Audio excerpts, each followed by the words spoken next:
Welcome to Good Earners reviewing The Sopranos, where we talk about family, finessing, finances, and feelings in the world of Tony Soprano, bringing you a new perspective, a fly perspective, and a black perspective. Spike Lou, good brother Rich, how y'all doing, man?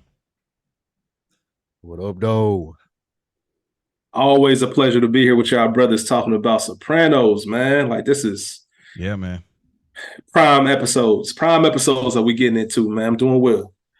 Straight up. There was a YouTube guy that was about to check out our Pine Barrens episode on YouTube.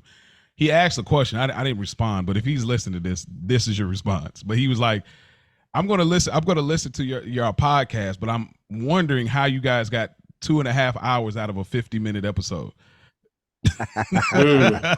and I that's the best part about this. Oh, that's the best part. It's like, because Sopranos is like that, you know what I mean? And it's our standard operating procedure. Here's a standard operating procedure for you. Subscribe and like all that jazz. Subscribe, like, rate, comment, all that. Tell your friends, tell a friend, and tell a friend. All that good stuff to get this thing going, man. Absolutely. Or they be scraping your AirPods. If you love the Sopranos. Yeah, and here's the thing. Yeah. To answer that question as well, Sopranos ain't one of those shows that you casually like. Mm-hmm. You know, there's some shows that you can casually like. Oh, that show's on. It's cool. I like it. It's, you know, I'm looking forward to the new season. Then there's shows where you just like, nah, this is my show. Like, I know everything, the ins, the outs. You know, what time such and such ate they lunch on set. I know all that shit. So this is one of those. So we bring all of that energy to the episode, man. We appreciate you for listening. How many of those shows do y'all have? Like what? That's the thing. It's not a lot. It's less than 10. What are we talking about? Return? What do we mean? Like what? Name some of them. Well, he said he's going in and out. I've seen the every Wires, episode of The Wire at least 4 times. Every Sopranos. It's Wire, Sopranos, Breaking Bad. Better Call Saul is going to be there. It's still too soon, but it's going to be there. I can tell you already. Yeah, I can tell you already, but it's really slow. It's really slow. I tried rewatching it and I was like, whatever. But yeah, like the first time was the thing. Like, I never got into that. I heard it was okay. I rock with Sons of I can't get past like the first 3 or 4 episodes. I'm like 3 or 4 episodes every time and I stop. My goal is to get y'all to do a Sons of Anarchy review with me. You like it that much? And here's the thing. So here's the thing. Friday Night Lights went over for me like that. I love Friday Night Lights. I like Friday Night Lights too. I like that's it too. my shit. Coach goddamn. He about to pull out the memorabilia. Come on, man. I got the box set of Friday Night Lights, bro. That's how much I rock with Friday Night Lights. Come on, I love it. Ain't a bad season. It's one of the few shows. It ain't a bad season. Season 3 is one of the best seasons of television I've ever seen. To be on NBC. Lost is another show like that for me. Yeah, Lost, The Wire, Sopranos, Breaking Bad, and Game of Thrones. Probably my 5. That's it. That's better. GLT. I'll tell you what's good too on the quiet. Yeah, deep pull for me, but Peaky Blinders, bro. Like that Peaky Blinders is the first season was really good. It's a mood. It's moody, but it's good though. It's I fuck with the lead dude. Yeah, he kills it. Like it's very moody, but it's really good. But all the y'all think real quick before we get into the episode, y'all think Snowfall gonna get in there? Some of these shows have ended too soon. Rewatch Snowfall. I need to rewatch Snowfall. I've done it once. I went through before the last season and watched again, but I ain't watched it from beginning to end yet like I have those other shows. I may start that soon. It's hard to keep up. I think so. You know another funny, silly show that I say that this is more in the 30-minute comedy or sitcoms type of stuff. Obviously, we know Martin, but I put Entourage. That's exactly what I was gonna say. I see. Yeah, that's one of my favorites too. Yeah. Drama, my nigga. A show you cannot make today. They was wilding on Entourage. No, absolutely. Vince was that Ari Lloyd relationship. You couldn't do none of that on TV today. Oh man, Ari Lloyd, bro. Yeah, you're right. Let's get the people so what right. they came from. All right, but we're not here for all of those TV shows. Y'all tune into the Patreon. You might have to do a culture TV show or something. Well, we just talk TV. We do. Yeah. Who knows, man? Keep eye on the feed, man. We got some really interesting conversations that may or may not happen in between seasons. Nonetheless, y'all know what we here for. Spike Lou, what episode are we reviewing today? Man, this is season 3, episode 12, titled Amour, foul, whatever. Not sure. Yeah, However, in this episode, man, Carmela is having some health concerns, but Meadow eases her mind a little when she informs her that her and Jackie Jr. are no longer a thing. Tony tries to break it off with Gloria and presses Dr. Melfi for some inside information. Jackie is with Ralph now, but signals get crossed on Jackie taking initiative. Gloria, she meets Tony's better half, and that's a step too far for Tony. Chris questions Tony about this thing of ours and enforcing the rules. And now Ralphie has a decision to make. This is season 3, episode 12, Amour. Yes, sir. A classic Spike synopsis as always. Classic, man. Those things get better each episode, man. Listen, before we get into the episode, I want to make a small disclaimer. And I mean this seriously. All right, we have a listener. Her name's Jordan. Jordan reached out, and she loves our show, man. I love the fact that we have people who listen and watch that appreciate us for being us and our perspective, but also wants to make sure that things are being said or conditions are being considered in a considerate way. And she had reached out and mentioned, Gloria and her mental health. A lot of people with mental health issues don't get a lot of grace. She complimented us on the way we handled the Employee of the Month episode and the way we handled those conversations with Grace class. We are 3 upstanding dudes, even though we joke and we have fun with this. I just want to remind people out there that there will be laughter, there will be comedy, there will be real perspective, but nothing in regards to those serious things like mental health, bipolarness, all of that, or bipolarism might be the correct term. We don't take any of that lightly. We are looking at this from the world of The Sopranos.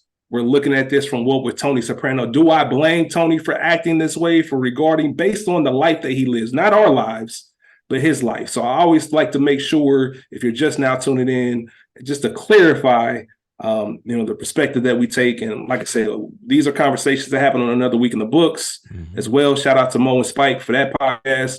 I appreciate the fact that we have listeners that want to make sure that they're holding us responsible the same way we hold others responsible for the content that they put out and things like that. So if you hear laughter, if you hear jokes, it's not in light of anything that has to do with mental health. Same way Employee of the Month had nothing to do with anybody who might have suffered from sexual assault, all of that stuff.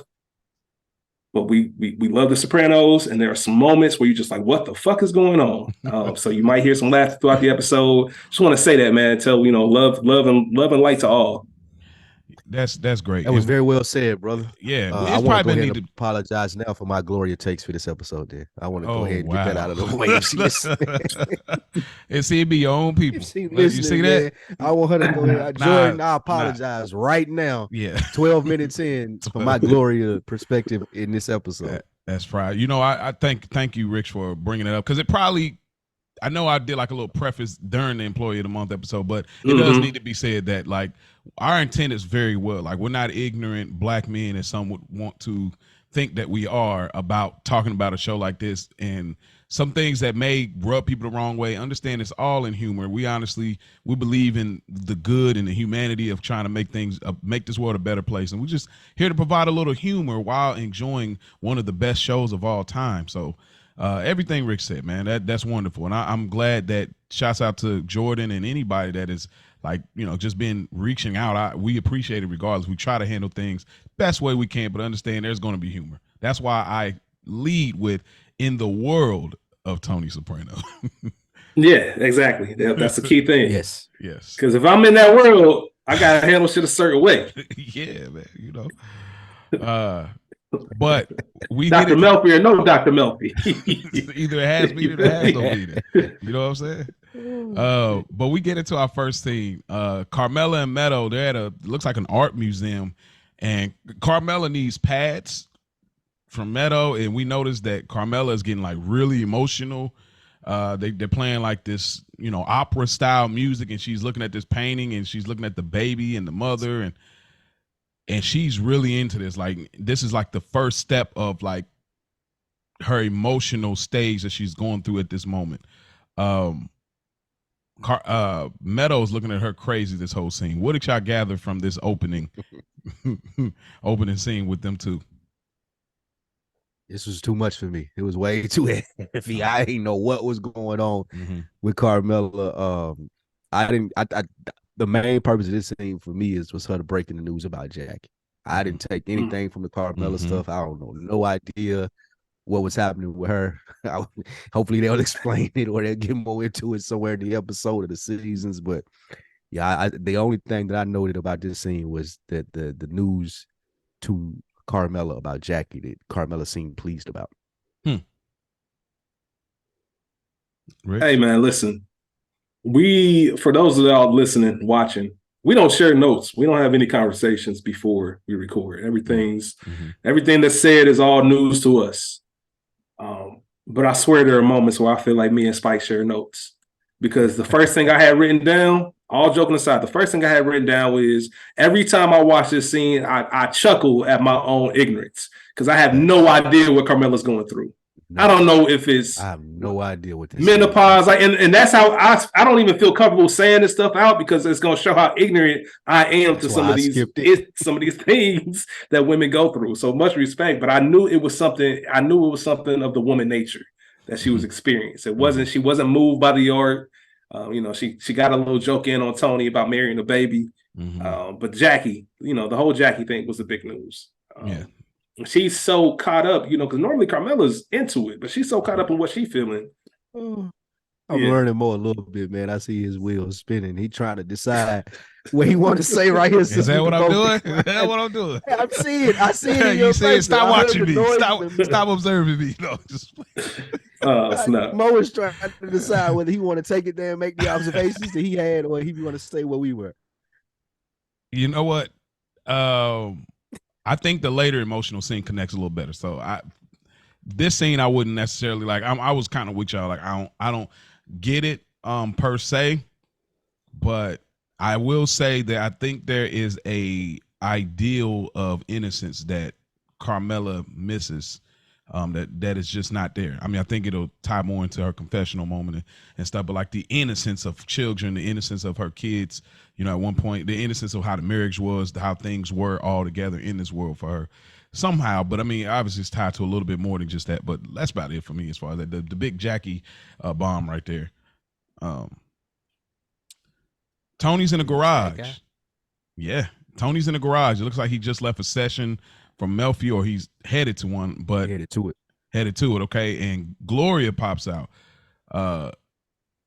She tries to work her way back to Tony, and she's really trying to work this thing out. I'm very interested to see where we go as far as this kind of Gloria storyline and everything, but she really tried to work it out. Anything I get from her, like kind of catching him at this time, is it coincidence, or do they normally have she was waiting in the car. Waiting all week, son? That's what it was? Yeah, she been all day. This shit all week. Oh, it's funny.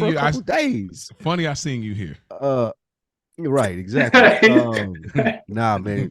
If the stake thrown at your back, like as a man, wasn't enough. If it was like, okay, this is funny, she's passionate, I still can rock with her. The stalking out in my psychiatrist's office and catching me before I go in, personally, for me, Spike Lee, it would have been a wrap. That would have been it. There would have been nothing that she would have been able to say for us to reconvene this relationship.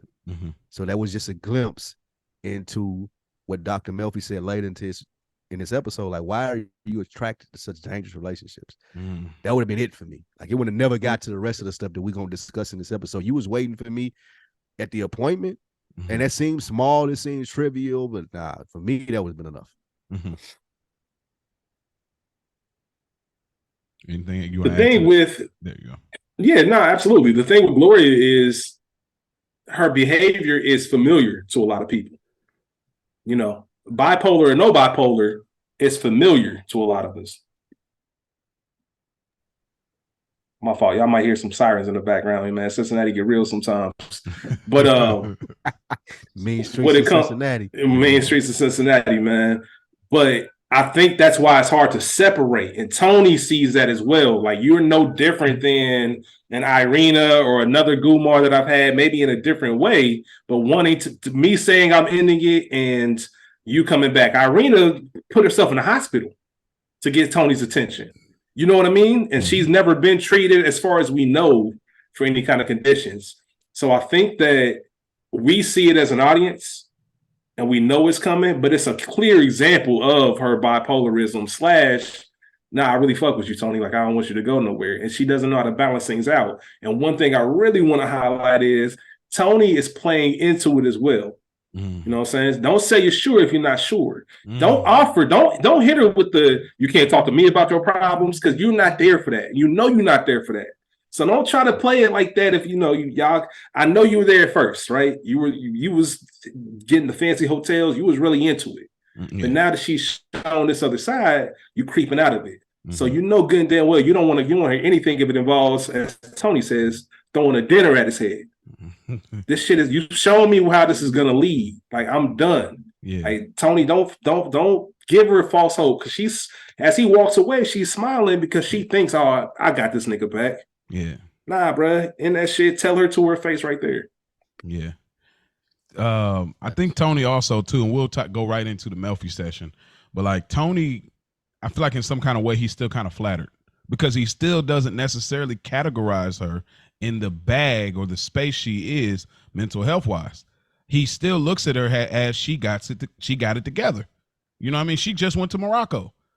She got her, she look at what she driving. Look, she got her own crib. She, you know, we see Tony has an issue with Carmela later in the series about how he feels about, you know, certain women that do have their own versus they don't, you know what I mean? And how he values their opinion. And right here, I think that there's a slight bit of I'm still kind of flattered and I still am into her. She is a little crazy. It's not that foreign to me, but she still has a lot of things. So I think he's just not fully understanding how far her mental capacity, her what bipolarism is really going. I don't think he really understands it. So he's still seeing this as we get into the Melfi session, the dark eyes like a Spanish princess. You know what I'm saying? Like, so we can get into the Melfi part of it, but Tony tries Spanish princess is crazy. She's Spanish princess is crazy. What is he on? Like, but he says dark eyes like a Spanish princess. He says those eyes are deep. Melfi said complicated. I said deep. You said complicated. She says, you said dark. And then he said, spit it out. Like, whatever you're trying to bring every time I bring her up, you get this weird push. I love this. I love this scene. Like, I love him calling out like, bitch. I'm paying attention too. Like, he ain't the only one you're paying attention. I see that shit. Like, all right. Every time I say something, I pay you extra $5. Like, how crazy is she? like bro, what's up? Yeah. But what do y'all think about this? I mean, how do you think Melfi's handling this? Like, this is a very complicated situation. She knows all of the dark secrets of the Spanish princess, but yet she can't obviously share that with Tony at all. How do you think she's handling this? Professional, man. She doing her job. This ain't about Gloria. This is about you. This is your therapy session. All these questions you asking about her, they're irrelevant. We're focusing on you. So I think she does a wonderful job when she's explaining, Tony's trying to explain like he's captain of the industry or whatever it may be. And she says, you're a tough guy. And I find that interesting because it's the reason that she's attracted to him as well. Yeah, that's that little bit of, Yeah, that even her as a psychiatrist, she can relate to what Gloria is saying because she sees it too. And that's the reason she wants to treat it. And then even later in the episode, we hear Carmela say, but he is a good man. That's what attracts Carmela. Tony being Tony Soprano. If he was what's their neighbor name? Dr. Cusimano. Yeah. Ladies wouldn't be falling over him like that, even though he's just as successful. The appeal, the draw about Tony, especially for the women that we see in these episodes of this show, is that he is the man's man. He's a tough guy. He's the men that guys look at him and be like, oh, I want to be him. And the women look at him and they're like, oh, I want to sleep with him. That's him. And he does a really good job of portraying that James Gandolfini as far as the character in this episode. But I thought it was really important to point out that Dr. Melfi said that in this episode, Gloria essentially is attracted to him for that reason. The Russian chick, the one-leg chick, everybody, that's their draw, all the females, excuse me, that's their draw and appeal all the women to Tony. Maybe even males too. Maybe even males too. Now that I'm thinking about it, like that's they draw to it too. Like they scared of Tony. So hey. Take it easy. That's gonna be the new pause. Take it easy. That's the new. In this show, that's gonna be now. Hey, take it easy. Yeah, that's gonna be the new. Don't even worry. Oh man. See, Rich, both problems fixed just like that.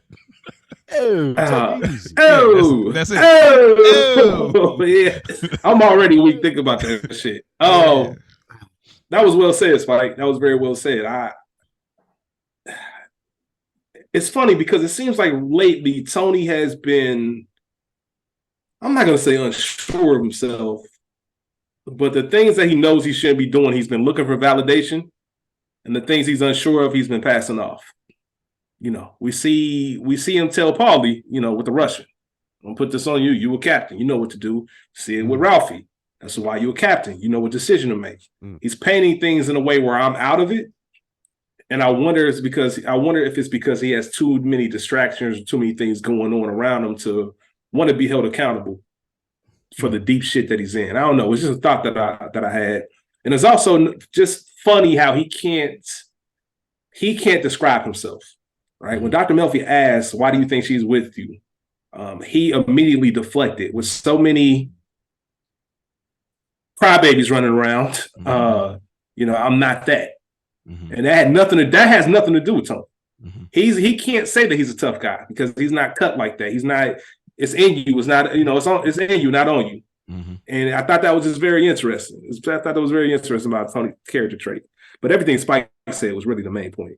Those are just observations I made. No, definitely observations. Like, oh, you say, does she seem happy to you? Does she remind you of somebody? Like, bro, just spit it out. I'm sorry, I just love that part. Yeah, what you trying to tell? Just spit it out, bro. Like, what are you saying? Like, don't teeter with it, man. But yeah, everything I said, man, absolutely.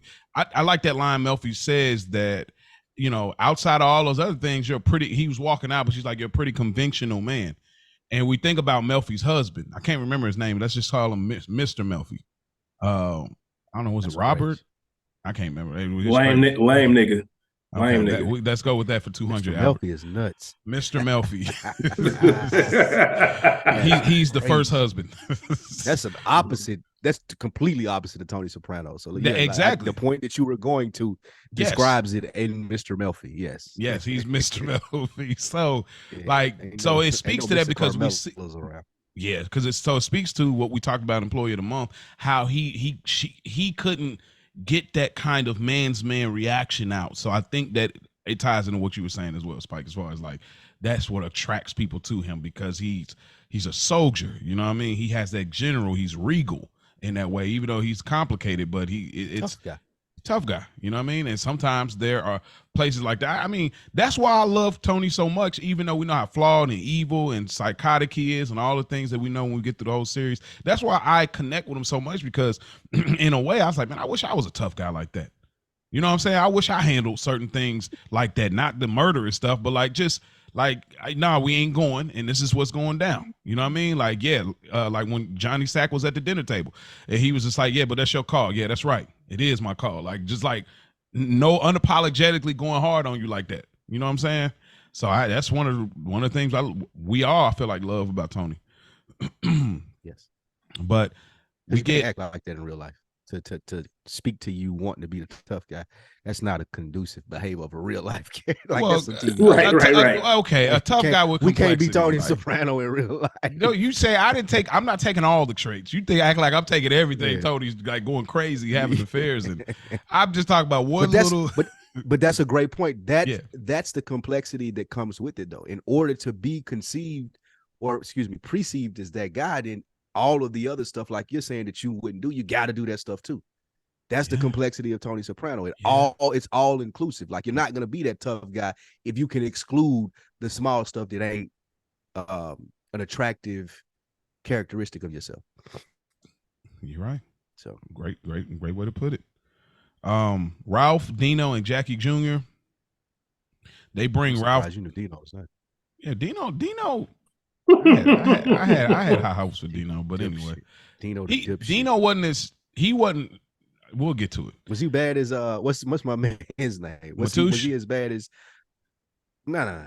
In other like they put variations of these. Oh, like Brendan, these type of dudes in the area season. Yeah, like Brendan, and later on we'll see some more of them. But like, is he one of the worst ones? Dino one of the worst ones in my opinion. No, I don't think so. I don't think Dino one of the worst. He's just a pawn. He's just a follower. Like you'll see. Okay, I can't wait. Ain't nobody worse than Matthew and oh boy, them the worst by far. Them the worst. Oh, right.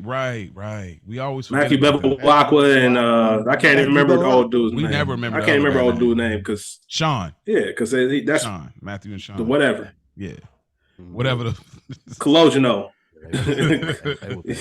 Whatever happened. Cologino, man. Little C. Little C.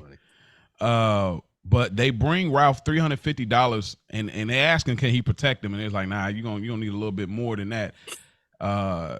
Jackie Jr. scrambling now. He needs to have some kind of connection on the inside.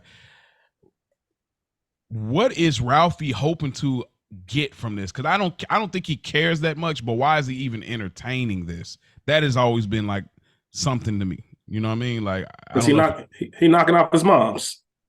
Hey, we under the same roof. Don't talk filthy. You that's pretty much what it comes down to. We're under the same roof. Okay.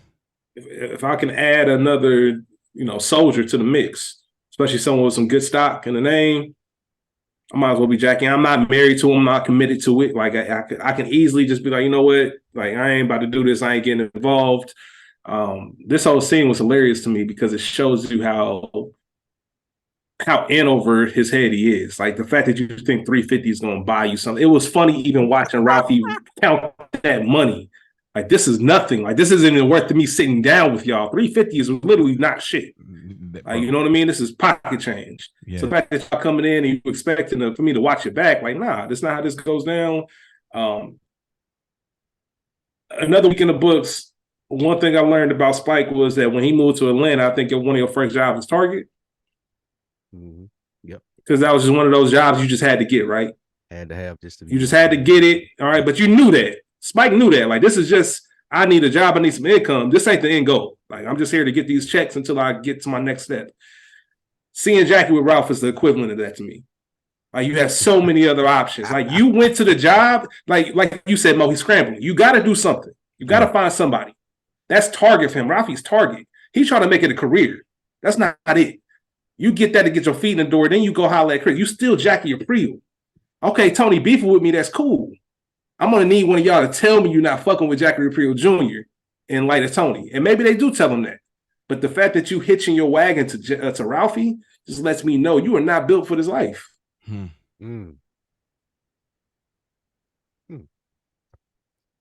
don't know if he had another option, though. No, like, he couldn't have took that 350 to And Chris, you know why? You know why I think I always think that? Because of the sit down with Chris. The Where Ralphie talk. Well, if you ever looking for anything else, give me a call. It's almost like Chris opened that door. Like, if you want to switch teams, holla at me. Which always made me think, because I was always with y'all. But then that moment right there let me think, like, damn, like Chris might take him in. Now, if Tony got wind of that, I'm sure he could easily squash that. But the fact that Chris knew, I know y'all beefing, but I could, if you want to switch teams, let me know. I don't know. That's interesting that you say that. I'll address the Chris part when we get to that scene. I always looked at this scene as a power play from Ralph, in the sense of, it's established that 350 is like, I'd spend that in the bean on drinks. Like, let's be honest. Like, this is nothing to me. Yeah, this might not even get my joint copped. Yeah, like exactly. Like, this don't even get me in the VIP room. Like, this, I throw this away. However, this is me taking, what's his name? What's his daddy name? Jackie Aprile's son. Yeah, this is me taking his son and having him on my team because of the stock of the family. And if he ever does grow into anything more, he's kicking up to me versus Chris or Tony, because they wouldn't give him the opportunity. So I look at this as a power play from Ralphie in the sense of, I'm such a dirtbag that I am going to take your little 350, even though it means absolutely nothing to me. Mm-hmm. And I'm going to plant the seed in your head. Like, if you really want to do this, you need to go a little bit harder. Mm-hmm. And we know that Jackie has been doing some type of work in the streets, because Chris even approached him with one of the trucking jobs later in the episode.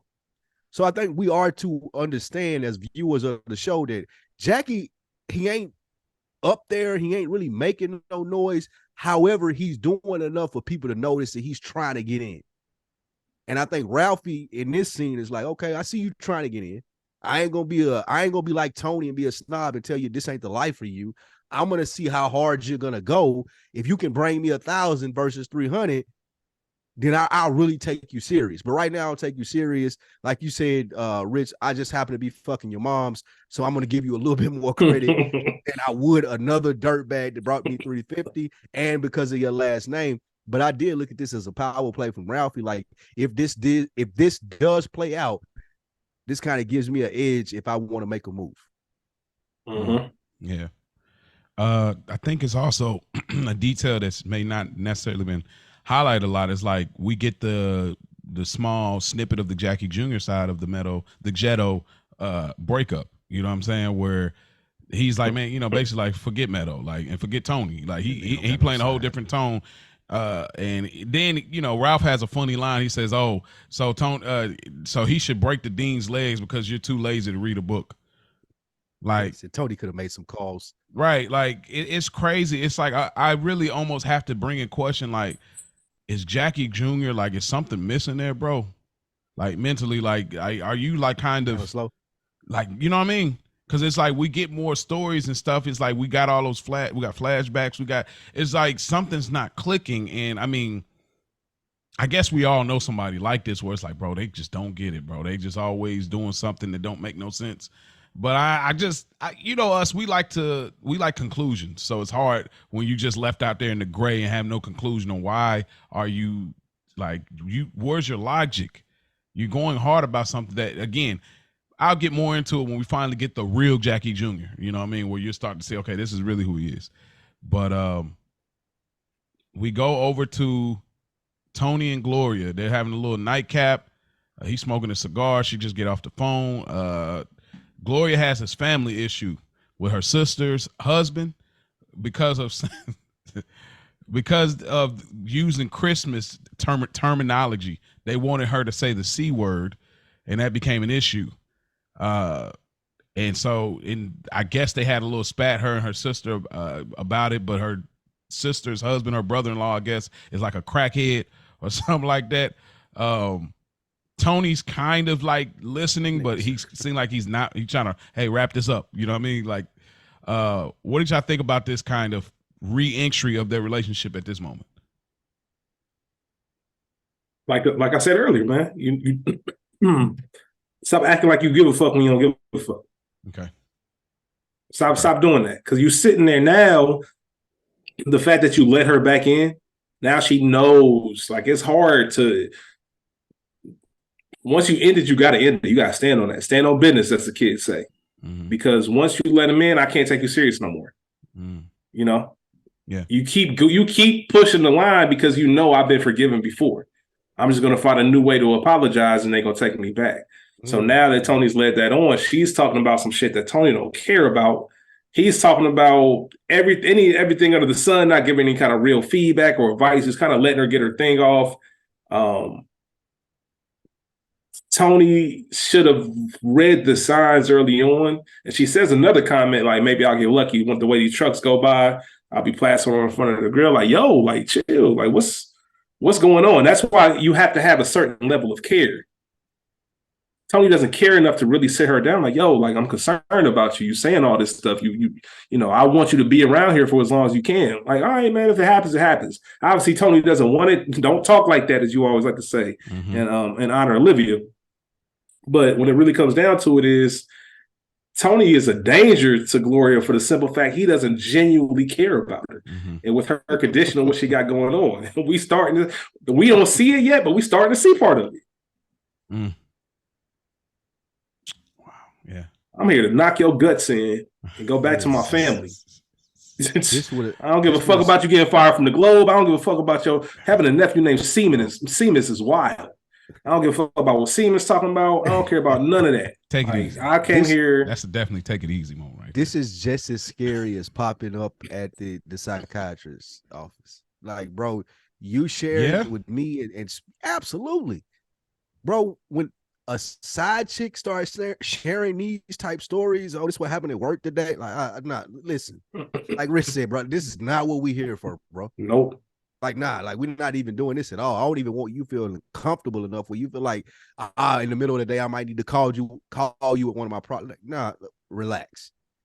Tony should have picked up on this, but I think it speaks to both of their mental mind states because this is a show about mental health. This is his narcissism kicking in. Tony thinking, I can just be Tony Soprano. I can play her like I played everybody else in my life who, tried to emotion dump on me or who may have tried to get a little too close. I can do it just like I did the Russian chick. He's not really picking up on how sick Gloria is because he's being nonchalant about it, smoking a cigar, not really listening. He ain't peeping that these type of conversations when they went to the zoo, when they had all the other flings, like none of this shit was being discussed. It was like, it was passionate. It was in and out. We doing this. We know we doing this. This is what we here for. As I mentioned in the other episode, she seen his ring and she didn't even ask about his wife. But now, as we see later in this episode, I wonder what Mrs. Soprano is like. Like her ears perked up when she heard that. Tony ought to be up on these. He ought to notice this shit and get the hell out of Dodge. So yeah, this is a terrifying scene if you Tony and like you talking to a side chick, like because she's invested now. And once women get invested, it's different. Yeah, definitely. You should have never opened the door for the emotional connection, because she said at one point, like, I'm not looking for nothing. And then like you try to like, you try to make fetch work, you know what I mean? And it just wasn't that type of situation. But there's that weird fascination with death that she has. We see that throughout, which probably speaks more to her condition. But yeah, this is you're right. This is haunting, bro. Like, I thought we would get another week in the books moment here, Mo, when she started dancing, and you would ask, "What you think?" What I would have been so. Give me your impression, like, the bro, Mo impression. Like, why are you dancing? Why are you not a Mo impression? But to answer the question and to speak to my dislike of dancing so much, like this would have been like, bro, stop. Like, this wasn't not what we here for, bro. Let's get to the Nah, don't do that. Like, come on, like, hey. You know what I'm saying? As always, dancing is embarrassing. Nah, but not in this way. Like you're like, that was embarrassing, bro. Not this uniform. Mo, she just went on a whole minute and 30-second rant about a crack smoking uncle and nieces and nephews that can't say Christmas. And in the middle of that, you cut the radio up. Oh, I love this song and dance. Bro, I'm out. Get off my boat. Don't ever call me again. I know, but you look like like that though. Like, I don't care. That's them. Nah. But you look like that though. That's. I know. Listen. Out in the full routine after complaining about our whole life, bro. I would have been concerned. No, I'll say this for the record. It's easy to observe it when it ain't you, but I'm folding. I'm not gonna lie. I might fold too. Like shit. I will not lie about that. I would have folded before. My mind would have been racing. I know better in my head, but you know what I'm saying? Like, you're the messed up, right? At first, you said you were going to leave. I'm just saying, man. The uniform is there. That's all I'm saying. But no doubt, y'all absolutely. Gloria, one of the top. She top 10. So I seen a post that was talking about Ralphie's other Gumar that Tony, we know I don't want to spoil nothing, but like, another black-haired, attractive woman comes on later, and like somebody had the nerve to be like, "Oh, she the top." I'm like, y'all are bugging if y'all think anyone. I know who. There's only one woman. I feel. We're just talking about beauty of women, whatever. But like, there's only one woman that Tony gets involved with that I feel is more attractive than Gloria, and she comes one time, and I'll talk to y'all about that off air. So there's only one. Like, Gloria is definitely by far the best one, and shouts out to the actress. I'm gonna speak a little bit more about her chops and everything as we get down, but nonetheless, beautiful women. The great casting. Y'all did a great job. Not only beautiful, but great actresses as well. We want to respect their art. We'll get to the pizza parlor, and it's Jackie Jr. and Dino. They notice there's some Hispanics in there. They're smoking after they know they're not supposed to be smoking. They immediately start some drama trying to protect the pizza parlor, pulls out the strap, slaps the dude in the face with the gun, and pulls the strap on him, have him go out of there. You talk about being thirsty, bro. I mean, golly. Jackie Jr. is so thirsty, bro. Really? That's how you took this? Yeah. Jackie standing on business. Jackie disrespected. Stop playing in my neighborhood. Nah, he disrespected the parlor earlier in the season. No. Don't act like you here to protect the parlor. You're looking for drama. No, great point. But I do think that's what this scene is supposed to show us. He's grown since then. He has not grown to the sense of people like Ralphie or Chris. Well, Chris actually does, but he hasn't grown to the sense of people like Tony and Ralphie will take him serious. But he has grown to the sense of I'm protecting the parlor now, and someone like Chris can look at me and be like, okay, I'll offer you a job. I'll offer you to come in on one of these plays with me. I like this scene. This was one of the few Jackie scenes that complimented his character. We've had 3 episodes straight of scenes that don't compliment his character at all. He did what he was supposed to do right here, bro. You in my hood. I don't know what y'all got going on. I fuck with the owner. He don't like what you doing. Get out. I was proud of Jackie in this moment. Other than to go to find a Taco Bell before I cap your ass.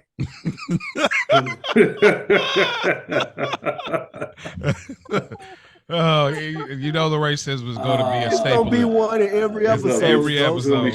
Chef's the GOAT just for Chef that, kiss man. with the racism. Chef's kiss with the racism, man. Seriously, bro. Hey, I just started thinking about how do you write something like that down on paper? Like, what do you say? Do you actually write that down? But it's funny because I took this from a different perspective. I took it from the perspective of generations. How different generations handle certain things, right? All of them, even Chris, are part of this newer, younger generation. All right. They don't know exactly how this shit go. And they're gonna show out, for lack of better terms. I specifically thought of the scene with Tony at Vesuvio's when the dude had his ball cap on. He went over there and told him to take the hat off. There were no punches thrown, there were no guns drawn. I don't have to prove, I don't have to do any of that to let you know I'm not to be fucked with right now. Right? I think that's a generation thing. Jackie doesn't have that yet. He doesn't have that respect. Who the fuck are you? You know, nobody's saying that to Tony because I got to look that I'm shooting you to let you know I'm not him. Okay? I'm not the guy you think I am. Whatever you thought, that bullshit, I'm not him. And it's funny to see, even when he dissed him and made him take his hat off, he still sent over a bottle of champagne on me. Because I'm just letting you know this is my place. This is my territory. Let's not turn this into something we don't have to. Chris as well, but Jackie and Chris and Dino, which Dino shouldn't even be at the table, but they don't even have that kind of, that suaveness yet to them about their game to where they can get what they want without causing damage. That's the real sign of a gangster. I can do some gangster shit without picking up a gun. Hove got a bar on You Only a Customer, man. Kill a nigga and leave him breathing. Now that's saying something. You know what I mean? There's a way to go about what you want to do without bringing attention and violence. I can't wait. I can't wait till you listen to another week in the books this week. We talked about that. Okay, then bet. I can't wait. I can't wait, man. But yeah, it's always astonishing to see those 3 young guys. I'm like, this is the future. And if this is what it is, it's going to be completely different, just like everything else in this country as generations pass on. Yeah, I hear what the overall premise of this show. Yes. Coming in at the end. Coming at the end of things. Y'all both made great points. I see what you're saying, Spike, but like you knocked over his memorabilia. Like you went out your way to try to it wasn't even about the pizza parlor. Like you didn't do this for him. You did this for yourself, and now you knocked over his classic glass bottles that he had an issue with. It's like, but who cares? Like, it's like I only been collecting these for 30, 40 years, but all right, you know what I mean? It's like, bro, You know, you're just doing things, and it's like, bro, I'm used to these guys coming in here, but they wouldn't. Even though the old man didn't want them smoking, he already knew he covered. He knew, like, ain't nobody's gonna disrespect the pizza parlor. They gonna smoke in there, but guess what? I know if Chris would have pulled up, they would have been. You know what I mean? Like, you just taking matters in your own hands, and this is going to be the downfall of Jackie Jr. is by you're taking initiative at the wrong moments. Like, that is going to be the downfall of Jackie. And this is just one of those moments. It's like Chris comes in and tells him, like, man, nobody has the right to tell you if they're not paying your nut, they ain't got no right to tell you how to earn, which is a good point. But I do think that Christopher's high. A great point. It's a great point, but I think Christopher high, like offering him something like. It's the same point that I disagree with that. Look at his face in the screen, bro. Look at the scene. Like he looks high, bro. Because the way he was at the Bing and way he is now is like totally different, bro. Focus at the Bing, not so focus at the parlor. Look at his eyes, bro. Like, if you look at it, you'll see like, oh yeah, he definitely look high. Because you're offering him. So, do you think that it was written that way though? Do you think he's supposed to look like that, or just you like saying that as a viewer of the show? Like, do you think that that's what they were trying to relay? That he was high right there, and he was out of his right mind. Therefore, he was offering Jackie a job. Whereas if he were in his right mind, he wouldn't offer Jackie this job.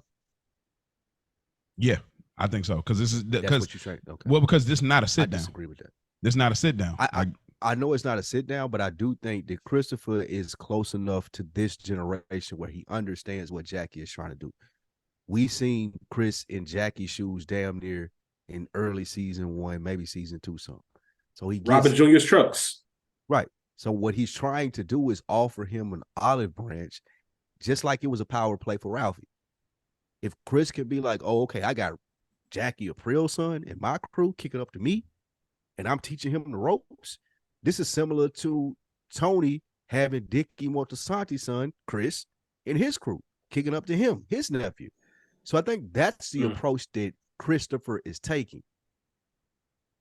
I don't think he's trying to manipulate Jackie. I think that he's honestly, especially with the line that he said about Tony, he's honestly trying to give him like, bro, look, if you want to get down, I'm going to show you how to get down. And Ralphie ain't going to do that. I'm closer to you than Ralphie is. Yeah, I think that's what this whole play was about. Yeah, I think that it's that misunderstanding. We'll see it later in the series, but like the misunderstanding of Christopher's privilege. I think that could play a part into it. Like, you think, oh, because you're Jackie Jr.'s son, but then he tries to flip the privilege at the end of the episode. You know what I mean? Like, you're Tony's nephew, so the reason you got off like you did is because you're Tony's nephew. When you robbed Junior's truck twice, like, you had no business doing that, but you got off on that. So now you're coming back trying to tell Jackie Jr. like, oh yeah, it's all good. Now you can, after Tony specifically told you like, yo, back up off of him. Y'all had already did the finesse. Y'all already robbed a little college, racket or whatever, and so you come back and you're trying to like go back after Pine Barrens after y'all got lost, and you're like, oh yeah, man, go ahead, you can do that. I got this whole truck, cigarette scam. Y'all want to get in on it. It's just, that's why it feels that way. Cause he wasn't, maybe you're right, because when he approached him at the Bing, he was like, no, that's Fed territory. So cigarettes, I imagine, off a truck ain't Fed territory. So no, that it is. Because it's Fed territory. Oh, absolutely. Cigarettes? Yeah. Okay, then Christopher's high. Stolen goods and all that. He's high. He's high. That he has to be like, he looks high, bro. Because he literally shut it down quick at the Bing. But he's in a pizza parlor, a pedestrian place, and he's talking openly about a that scam. wasn't his idea in the Bing, though. That wasn't a bad. I feel like this is something that Chris is comfortable with. This is something that I'm putting you on. I don't want. You're Jackie Jr., bro. I don't want you coming to me putting me on shit. This little ruckus shit because I was in a bind with Paulie. That was a once in a lifetime thing where you gonna get me to agree with that.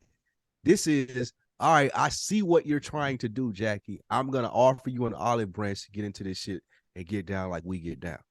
I need you to slow step it. I'm gonna show you the ropes. Yeah, I know you were Ralph, but if you want to reconsider that, come holler at me. This was a young nigga approach to recruiting a younger generation into the mob, in my opinion. Fair enough. Carmella, I didn't understand why she was here, but Carmella's at the. She was getting her car serviced. Her car. She got the station wagon, Mercedes. Got Mercedes. Oh, the one AJ wreck, which is the big issue for me in this entire scene.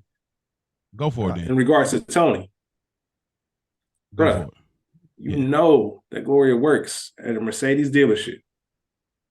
You should know that it's Globe Motors. Now, you can go to some cities have multiple Mercedes dealerships that you can go to and get your service done. But for the most part, especially when it comes to your Mercedes, your BMWs, once you find whichever one you like, that's who you go to. You go to your same people. There's a different level, the concierge service, there's a different level of catering to. When you have an Audi, when you have a BMW, when you have a Mercedes, now I won't even put Lexus in that category because that's just a fancy Toyota. All due respect to Lexus drivers, but all due respect, they gonna be on your head. He should know. I know, right? They gonna be on my neck. He should know that's you shouldn't where you eat in a sense. Like you should know that, Tony. Like you are a mob boss, bro. You are where you are because you pay attention to those small details. You said it in the scene earlier. He's not on top of it right now, man. He's not all the way there. There we go. He's not all the way there. He's not focused, man. That's he's why not locked in. You get what I'm saying? This is a moment where Carmella was going through. Tony, and I got to do this and I got to go do that. He's not even thinking about what Carmella's doing. But even the fact that she works at a Mercedes, even a small possibility of y'all crossing paths should be on Tony's radar. You're supposed to account for the unknowns. Like that's part of what you do for a living, accounting for the unknowns. Not what you know what's going to happen, but if this does happen, how am I going to handle it? How am I going to separate it, man? Bro, he's not even thinking. Like she could say, "I'm going to get my car serviced." You're like, "Oh, okay, cool." For all I know, you're going to see Angie bumping Sarah. Like that's fair. He might not even know what she does. You're not even putting it together. Mercedes. Oh, she work at the Mercedes joint. Oh, I gotta. Bro, I guarantee he's not. Tony was smitten. Bro, he's not. Tony was in. He had to make a list just to get his Christmas stuff done. Like he's not thinking nothing about the suburban. That's why. But you're right. But I know, like I've been there when you're like, wait, what's the date? Is it today? Like, bro. And then also, I just real quick, man. I like a quiet Uber ride. Don't be asking me a million questions, personal questions. No. Oh man. No, we ain't doing none of that. Carmella's alert shit. Number one way to piss me off, bro. Like I got my headphones in, like drive, nigga. I paying for the ride. We ain't gotta make no small talk, my nigga. I'll be salty at them. Why do you want to talk? Like, why you want to talk, man? Just drive. It's the easiest money you're gonna make all day. Why now? Why? Why now? I'm just asking. Let me say this for the record too, man. Don't change that shit to hip hop when I get in the whip, man. I'll slap the shit out of you, bro. keep your soft rock on, all that shit. Don't just automatically change it to hip hop when I get in the car, man. Up in the club. Yeah, man. And the worst hip hop it is at that point. Yeah, man. I feel like maybe Tony never really considered that they would cross paths. Mm-hmm. And that was just due to, like we spoke about in previous episodes, that nigga nose was wide open, bro. Mm-hmm. Like, even if she worked at Globe and if Globe was 2 miles up the street, his nose was so wide open after he met her at Melfi's office and then went to go pull up on her at her dealership. Mm-hmm. He really didn't give a fuck. And we speak to it later. I don't really think that he thinks that Carmella leave him. And he thinks that Gloria is a stand-up chick. Because, again, as I pointed out in the previous 2 episodes, my ring is right here. You know that I'm married. You've never addressed it. You never said anything. We as men, unfortunately, think, okay, they give me the green light. I'm good. You see my ring. I ain't take it off. I ain't being sneaky. Mm-hmm. I know you seen it when I grabbed this drink. I know you seen it when I was doing all these hand gestures when I was talking to you. So I'm under the assumption that you are cool with what we got going on. I just think that Tony thought in this scenario, like, even if we do get our car serviced at Globe Motors, like you said, Mo, yeah, maybe it's in the back of my mind that does happen, but man, my nose so wide open, and I think Gloria is such a stand-up chick, I don't even care.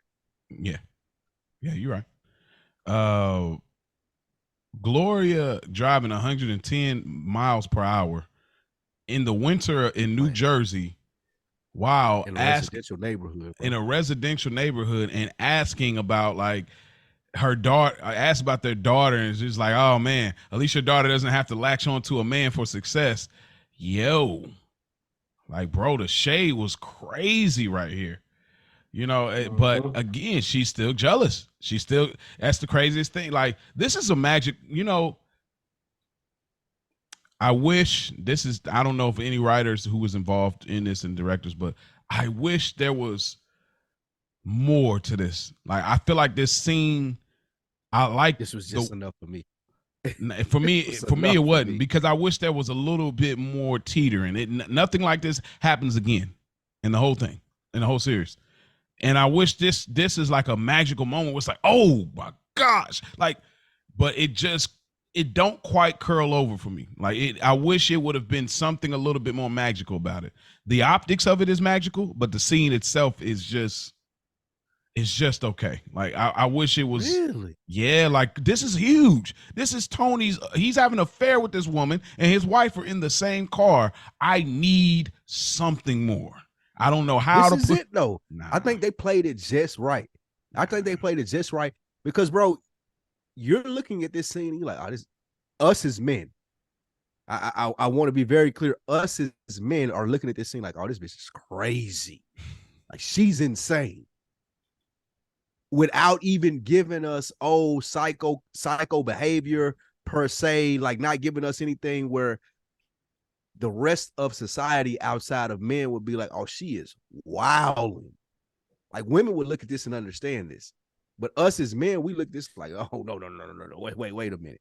I need to remove myself from her. So I think they did the perfect job in this, in showing the speeding, in showing the complete oblivioususness, how oblivious Carmela was to this. Mm-hmm. And like, she just talking, doing her normal thing, and how cynical that Gloria was. Like, even with not even being direct, us as viewers, since we have more information than Carmela's have, we get to see how cynical that Gloria was in this situation. Just her little glances and the looks and the face acting that we always talk about. I thought this scene was perfect, bro. This stamps 8 out of 10 for me. Yeah, Mo, I think to what you were saying is right on brand, because Gloria's intent was never to get Tony caught up. Mm-hmm. It was that curiosity. Oh, you Mrs. Soprano? Okay, then bet. Let me just see, just because I know I'm fucking your husband, just want to fuck with you a little bit. Let me get a little bit more information, a little bit more intel. She gave up intel that she had no idea about. Mm-hmm. I'm sure she had no idea that Meadow was at Columbia and about his kids. She wants a part of his life. She wants to know about her life because she's picturing herself in that role. Like, you're living my life. I'm really Tony's like girl. Mm-hmm. Like, how do we get you out the picture? I'm sure that's what it was in her head. She wants to, and it's true to Gloria's character. We know Gloria likes to get close to that fire. She likes to get close to it. Maybe not all the way in. Yeah, she got a fascination with death. Like, she got a fascination with just drama. Like, that excites her. Something about that just, it gets her going. So it made sense. But I do feel you. I think a lesser show does give you more. Sometimes you just got to give. Sometimes you just got to put it there and just let you. No different than Pine Barrens. Like, what happened to the Russian, man? Fucking figure it out. No, we're not here to tell you everything. No, let me always be clear.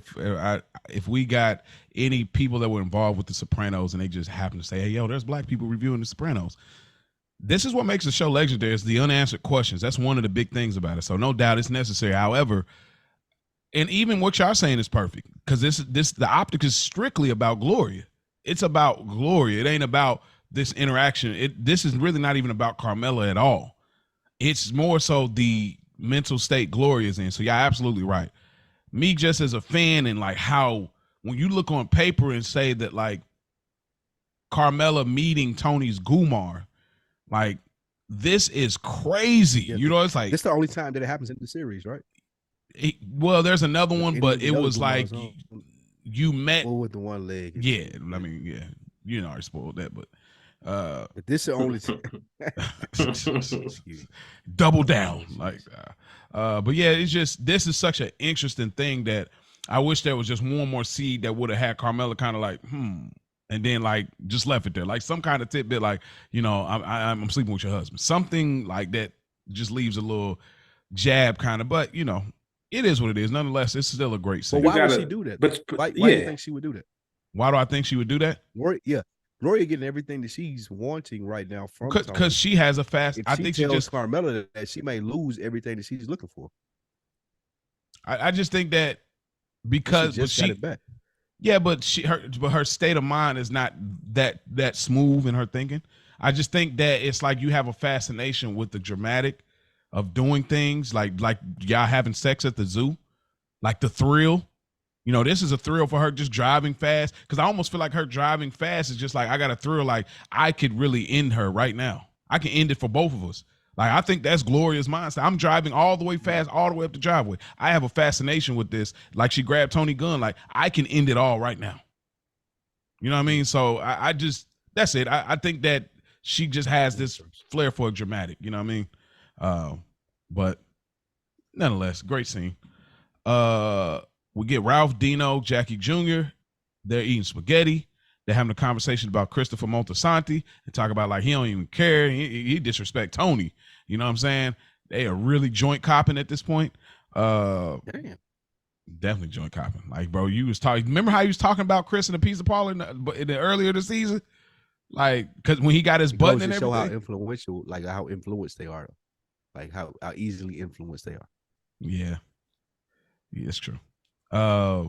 Ralph begins telling them about a story about him, Tony, and Jackie Sr. robbing Feach Lamano's card game to get that look, but Ralph caught AIDS.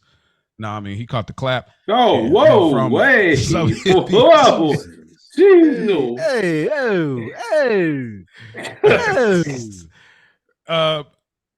but he caught the clap from some hippie chick. Thought it was Janice.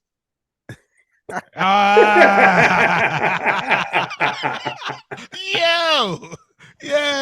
that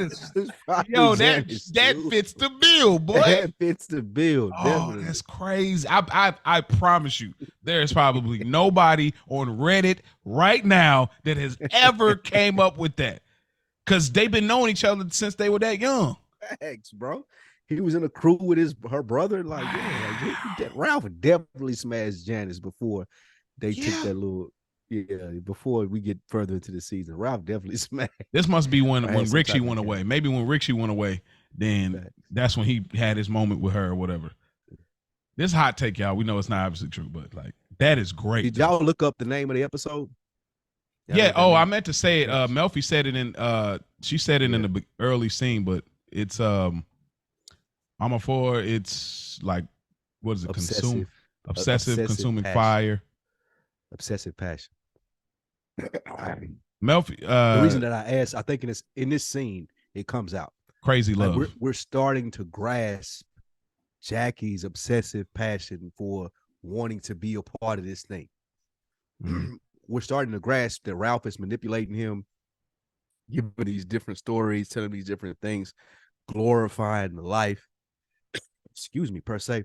And Ralph doesn't realize how mesmerizing he is to Jackie. He don't realize that Jackie's falling off every word that he says and applying that to his life and where he is right now. Mm-hmm. College dropout, someone who's struggling in life. I'm only making ends meet per the small crimes that I have going on, but I'm surrounded by all these gangsters that got big shit going on. And I think his obsessive passion throughout the episode really comes out in this scene with Ralph. And that's how Ralph is able to tell the story and plant that seed in Jackie's head without knowing. What say you, Rich? Agree, spot on, man. Shout out to Feach Lamana for one. Yeah. Get that name. We won't see Feach until season 5. Shout out to the class of 2004. I love that storyline. Yeah, but now this was when you're watching in real time, you have no idea what this story sparks off. And it's interesting to think about, we talked about it with the episode 10 on those flashback scenes. This is a verbal flashback, to how Tony and Jackie and Ralphie, with him not being around the first couple seasons, it's easy to forget that he's still from there. He's still a part of that. Mm-hmm. He knows everybody in there. He was just down in Miami for a little bit, and it gives us a little bit of a glimpse of how Tony and Jackie became the boss of the family at such a young age over somebody like Junior, so on and so forth. But once again, that generation, Spike said it perfectly.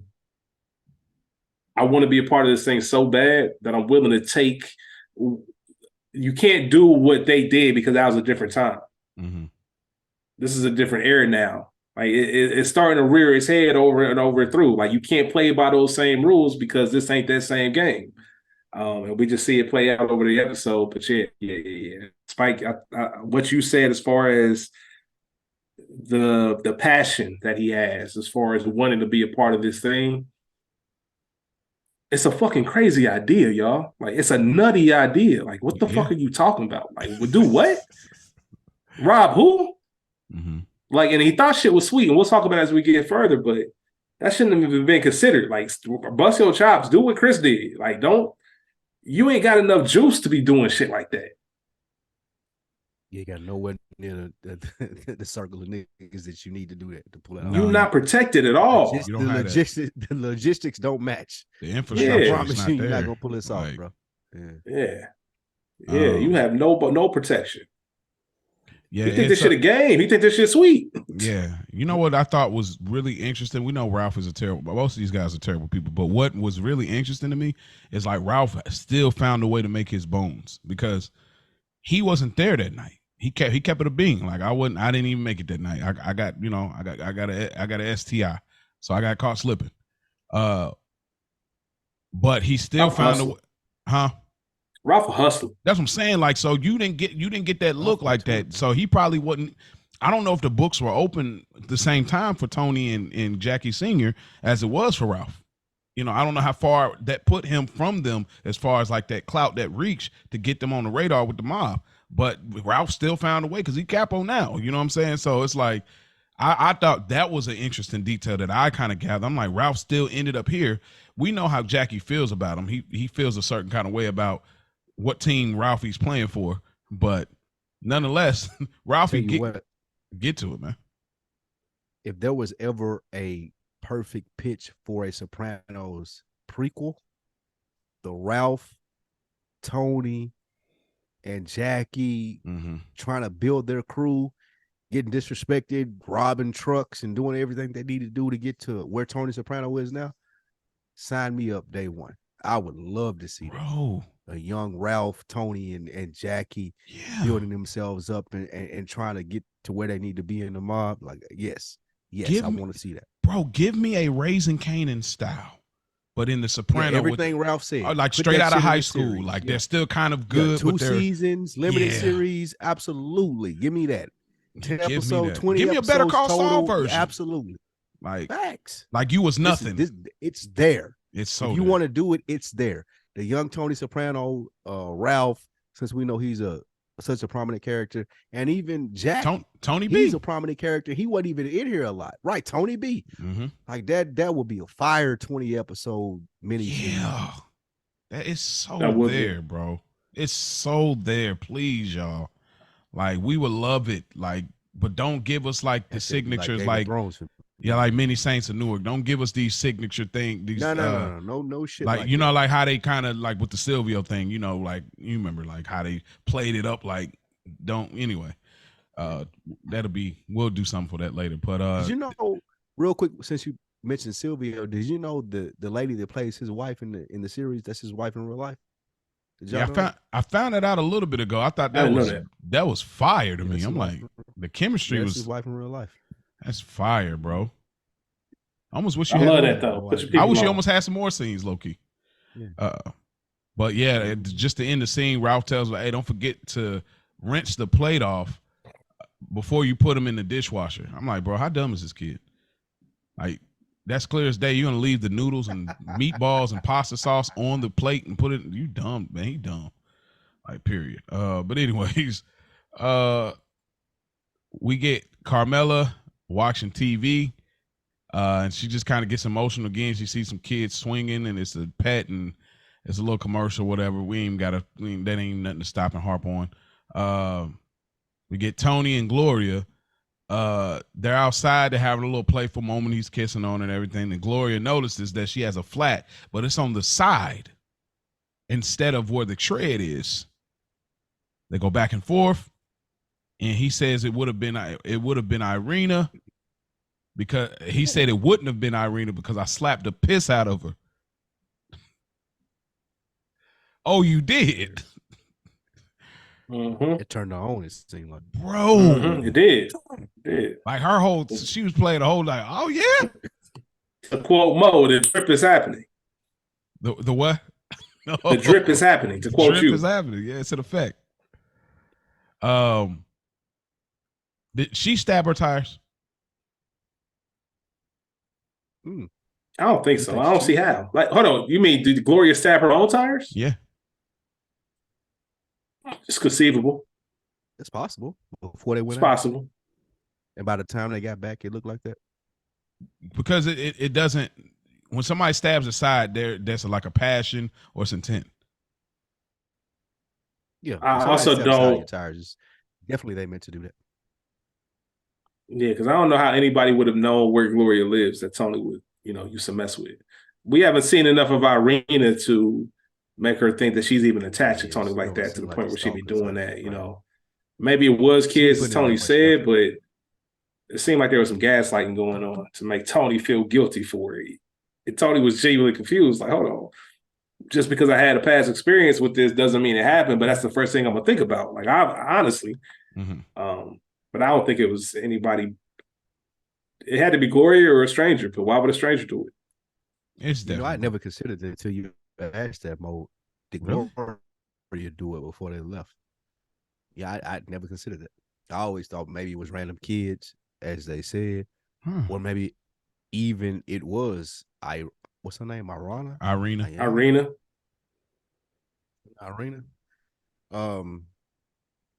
I always thought the argument was weird, but I never really thought that she may have done it. Now that you mention it, it seems plausible, though. It seems plausible that she did that.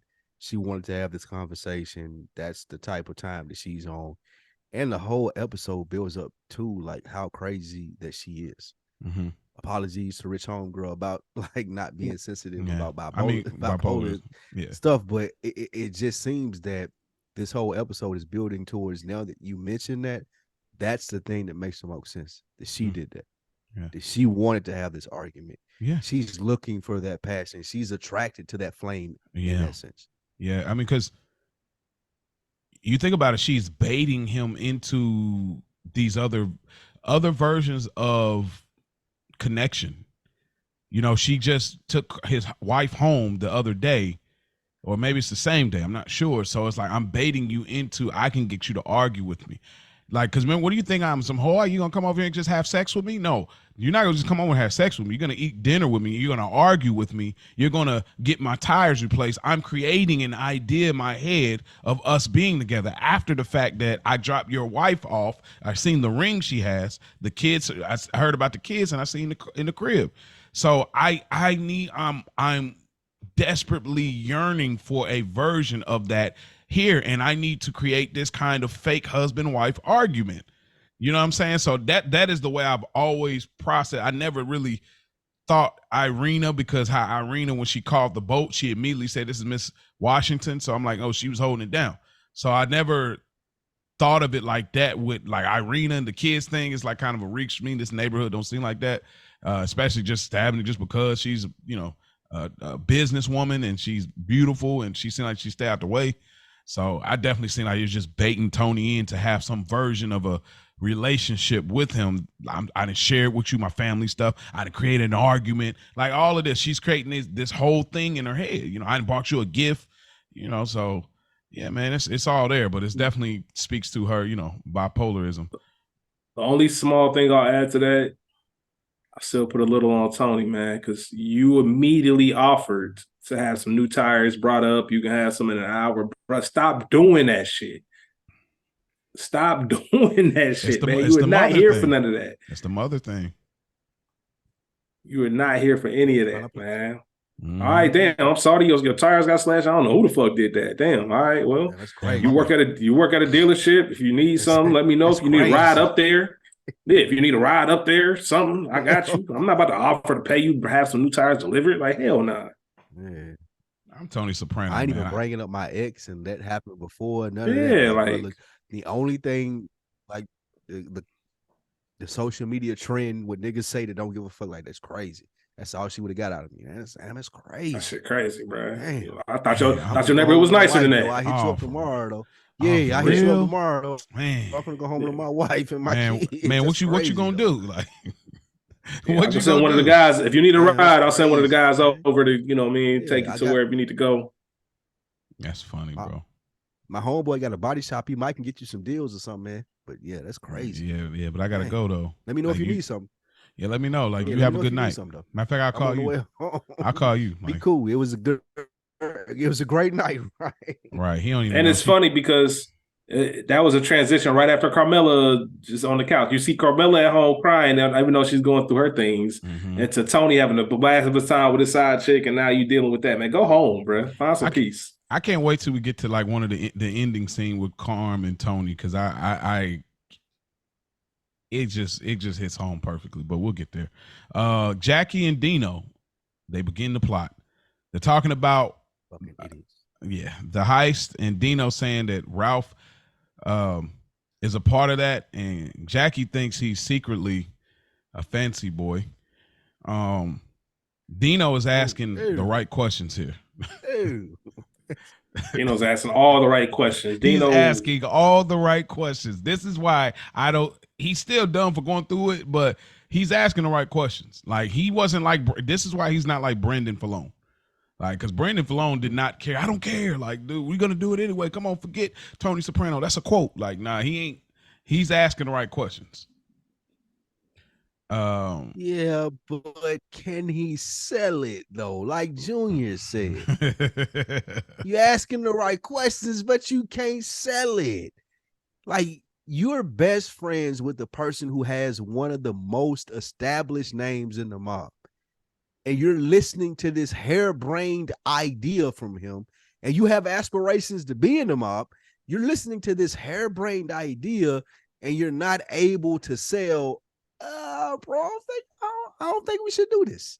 Like, I think we should keep going the route that we on with Ralphie, and that's gonna get us further along.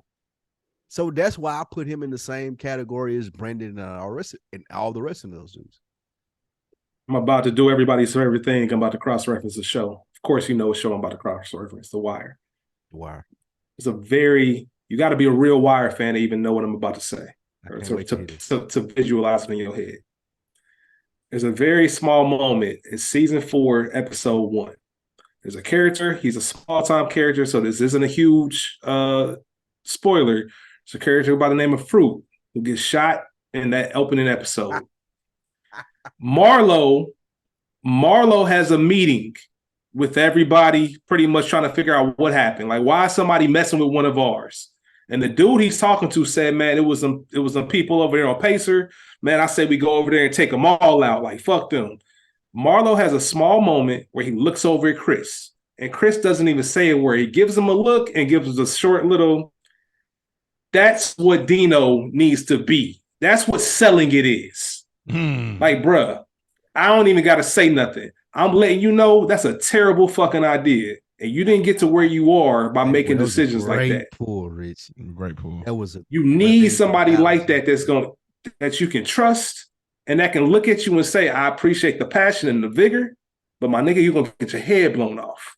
It's not the way to go about this. Right? That's not a bad business move. We're not here for the small shit. We're here to really make our names established. These are real fucking gangsters. None of us will make it out alive if that sees fit. So like you said, Mo, he's asking the right questions, but he's not all the way there. Anytime I look at the scene, I'm like, y'all just walking into your own trap. I'm astonished. I'm amazed how all of them, even when you bring in Matush and Carlo, how none of y'all, between all 4 of y'all brains, stop for a second and say, yo, y'all know we could die tonight, right? Matouche definitely stopped when he pulled. Yeah. No. Remember, Jackie tried for a moment, but we'll get there though. But yeah. Like, I think that's an important thing to say out loud. Like y'all know this could be our last moments on Earth. Like y'all sure y'all want to do this shit? This shit ain't sweet. Yeah, I think if they had framed it like that, like you saying, Rich, it would have been a different approach. But it was never framed that way. It was always, oh, this is gonna be easy. Like, nah, my nigga, that's a big old. That ain't how this shit work. I said it earlier, bro. I said it earlier. Tony being a boss, one of the things that he has to perfect is accounting for the unknowns, right? Accounting for the things that you're not necessarily seeing right now, but you have to be able to react to in real time. The only way Jackie's looking at this is going to work. Not once did he think, what if it doesn't? He's saying, we make them play by our terms. We do this, we do that. Like, bruh, what's the worst that could happen? Exactly. I'm Jackie. You got to start. You got to start looking at stuff from the worst possible scenario. At the very worst scenario, somebody should have said we die, and that's enough for me to say, you know what, I'm cool, because it could reach the worst. Because ain't nothing worth that risk. Ain't nothing worth that risk, bro. Some of it might be, but not that. Yeah, but when you find that out, I was like, bro, we could die. We may not, unless you like kind of like really there for the thrill, like. And it's just crazy because it's like Dino is riding the wave with him because his dad is Jackie Sr., so it's all making sense. But it's just crazy to me. When they get back inside of the house, they're watching this movie or whatever. And I was gonna say, Basic is this Instinct. Movie or whatever? Yeah, about to say that's Basic Instinct, bro. It's one of the most famous movie scenes ever. What you talking about? Whatever happened there. Oh wow. Have you never seen that? I probably have, bro. Well, no, wait. Ain't no probably have. You know if you've seen Basic Instinct or not. You know damn well if you've seen Basic Instinct. I honestly, I don't know, bro. I can't tell you if I did or didn't. I would have to watch it to get that recollection. That's a Moism right there. What you mean have to watch it? This scene is one of the most famous scenes. The rewind scene. That's one of the most famous movie scenes in life, bro. Ever. I would, yes. Bro, I'll be honest with you. I went to see this movie in the theater with my mom and my whoever she was dating at the point in time. I will never forget seeing this movie with my with my mom sitting behind me and the dude that she was dating. That's how wild this movie was.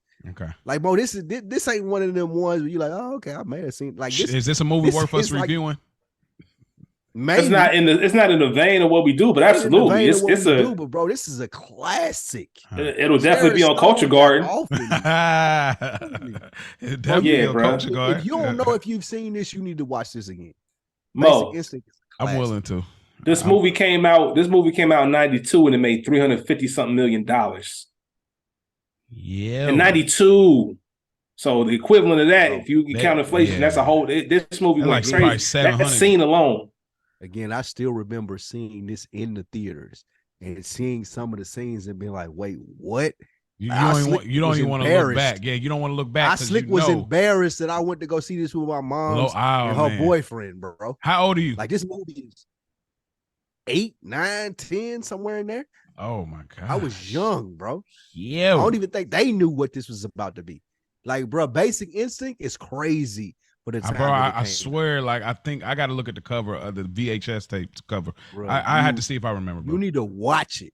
Like, if you don't remember, you need to watch that movie. You're gonna be like, oh shit. I'm gonna try to fit it in my window. I really am. It's certain movies. I still got a few movies. It's one of those ones. Okay. That's one of the movies that I definitely remember the first time that I seen it. Yeah, Michael Douglas was scorching hot. Michael Douglas was a beast. Yeah, they got my man. What's his name? Wayne Knight. Wayne Knight, man, Newman. Jurassic, you know what I'm saying? From Jurassic Park. We say Seinfeld, brother. Us real Seinfeld fans. We know. Yeah, he's definitely Newman, but nah. You're right. But nah. The scene right there that they showing right there is classic, and I think it has to do with what we were talking about. All the times when the stuff that they're watching, the characters in the show are watching, has a lot to do with the mindset or whatever it may be that they're trying to portray in The Sopranos. Basic Instinct, again, is speaking to Jackie and his homeboys' mindset in this point. Basic Instinct, they're trying to get to it, and once you watch this movie, Mo, you'll understand more exactly what I mean. And so you think they're not using Basic Instincts? They're using it. They are using it. as far as them being the instincts of Jackie and whatever the other dude name. Do you know? I take pride. Yeah, think of it. Basic. The word basic is probably key. That's the part that I'm saying, like basic. One last thing I want to add to it ties into the title. True. One thing I wanted to add to, Dino tries to call Carlo no signal. I feel like there's a metaphor there. Y'all have no connection to this thing. Yeah, that was a bar I've been holding back right there. I thought that was kind of heat, but anything else y'all add to the scene here?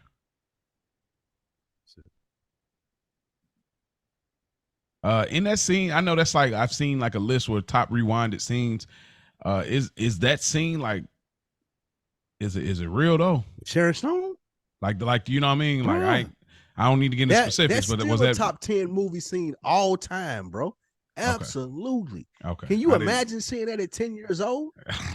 Like even leading up to that, bro, they showed her putting on the dress with no panties on. Oh, like, wow. Bro, you turned out all right. You turned out all right, brother. Bro, Mo, go watch Basic Instinct. That's all I say, bro. Like that's a very influential movie for a young male. I ain't even gonna say black male for what we do. Like just young period. Male. Like yeah, bro. You watch that from the eyes of I'm 12, 13, 10 years old, whatever it may be. But you have to watch that from those eyes. You're like, oh shit. Right. That shit was damn near like porn, bro. I ain't even gonna hold you. Oh, you was, like, bro, I definitely would have been embarrassed. Hold you, bro. Yeah, 10, that's crazy. Yeah, like see at home that'd been different. Like when you had the VHS tapes and like we watch movies with them, they tell you close your eyes, you're gonna peek through your fingers. You're like, all right, cool. They don't know I'm looking, but I'm looking. You know what I'm saying? Like, but like when you had the movies, the crazy thing was, the crazy thing was, you remember or people that are old enough to remember, they used to have like the 99-cent or $1.50 movies. Like it wasn't new, but it was older movies that they would, they would show. We went to see this at bro. I would never forget this. That's how impactful it is. That's why you gotta watch this, Mo. Like I would never forget this. We went to the $1.50 movies in Nashville to go watch this, and I wasn't expecting. I was just going out with my mom and her boyfriend, and I sit a row in front of them. They sit the row behind me. I'm assuming that one of them knew what was going on with this. Like, bro, when you watch this, you're gonna be like, "Oh, okay, god damn." I can't wait. Now you sold it, boy. I ain't gonna lie, you can sell it. It's one of them ones, bro. I swear to God, Rich, you seen it, right? Yeah, absolutely. That's why I was like, when Mo said I'm like, bro, this ain't one of the movies you might have seen or might have not. I'll definitely tell you if I've seen it or not when I watch it. You know, full-fledged. You haven't seen it, Mo. Basic Instinct, bro. I've seen it, bro. I've seen a lot of movies like a Cruel Intentions. I've seen it, but I don't remember a scene in my head. But I know I've seen it. Basic Instinct ain't Cruel Intentions, bro. I know it ain't. But I'm saying like that, like a Double Jeopardy, like Along Came, like there. I'm not saying these are on the same all level. Of those that you name, and it's still a step beyond that. I mean, this is one of the movies that me and Animal Brown related to even before we started doing OnDeckTv podcast. Like this, it's that serious. Like if you've seen this, the people who have seen this and like seen it at the same time that you did, I'm like, oh yeah. This is something like this is. I'm gonna check it out. A marker in our upbringing. All right, I'm gonna check it out. I'm gonna check it out for sure. I can't wait to hear your review. I can't wait. I got you. Where I can. I absolutely. And remember, this was 93, 92. Yeah, I got you. I was a baby for sure. Bro, you was in your 20s or something, though, right? All right, so we get to Carmella. I'm sorry. I just got to jab y'all because y'all always make fun of the younger. Like I just got to do the little, it's all fun and games. But Carmella's at the confessional, and she thinks she has ovarian cancer. She thinks God is punishing her. It's a very interesting how this transition into a therapy session with a black man that's just shy of his master's in psychology. A lot of little things here compared to when she went to the Jewish therapist that we talked about, which is he went hard in the paint, you know what I'm saying, when it came to his what he gave Carmella about the blood money and everything. But what did y'all think about this confessional turn therapy session with the Nigerian, I think he is, right? Sure. Oh, That's even crazier. sure. Sure. Oh, I'm just saying, like, I don't know. My say bad. it, sure. Oh my, like, oh, like, all right. Oh, Say it, man. sure. Is he Nigerian? Is he black? Sure. Oh, Whatever. Shaft. Whatever they label It's themselves, it Shaft. don't matter. Like, yeah, whatever. He's another That was Shaft. great. Jamal Ginsburg. Oh, Another that was Jamal one of Ginsburg. those. That was one of those they should be locking up drug dealer comments, man. My bad. That was so funny. But it was like, yeah, sure. Oh, Like, that was bro, great. Sure, whatever. you're Hey, not. that's how. Nigerian, sure. Yeah, Sure. That's sure. why I'm weak. That's why I'm weak because that was so natural. It wasn't even Yeah. though You I weren't even was like, just like, dang, I sure. didn't hear I myself was ready out to get into loud. my point, like whatever, man. Nah, I got you though. Shout out to all the Nigerians out there. Shouts man. out to them. That is funny.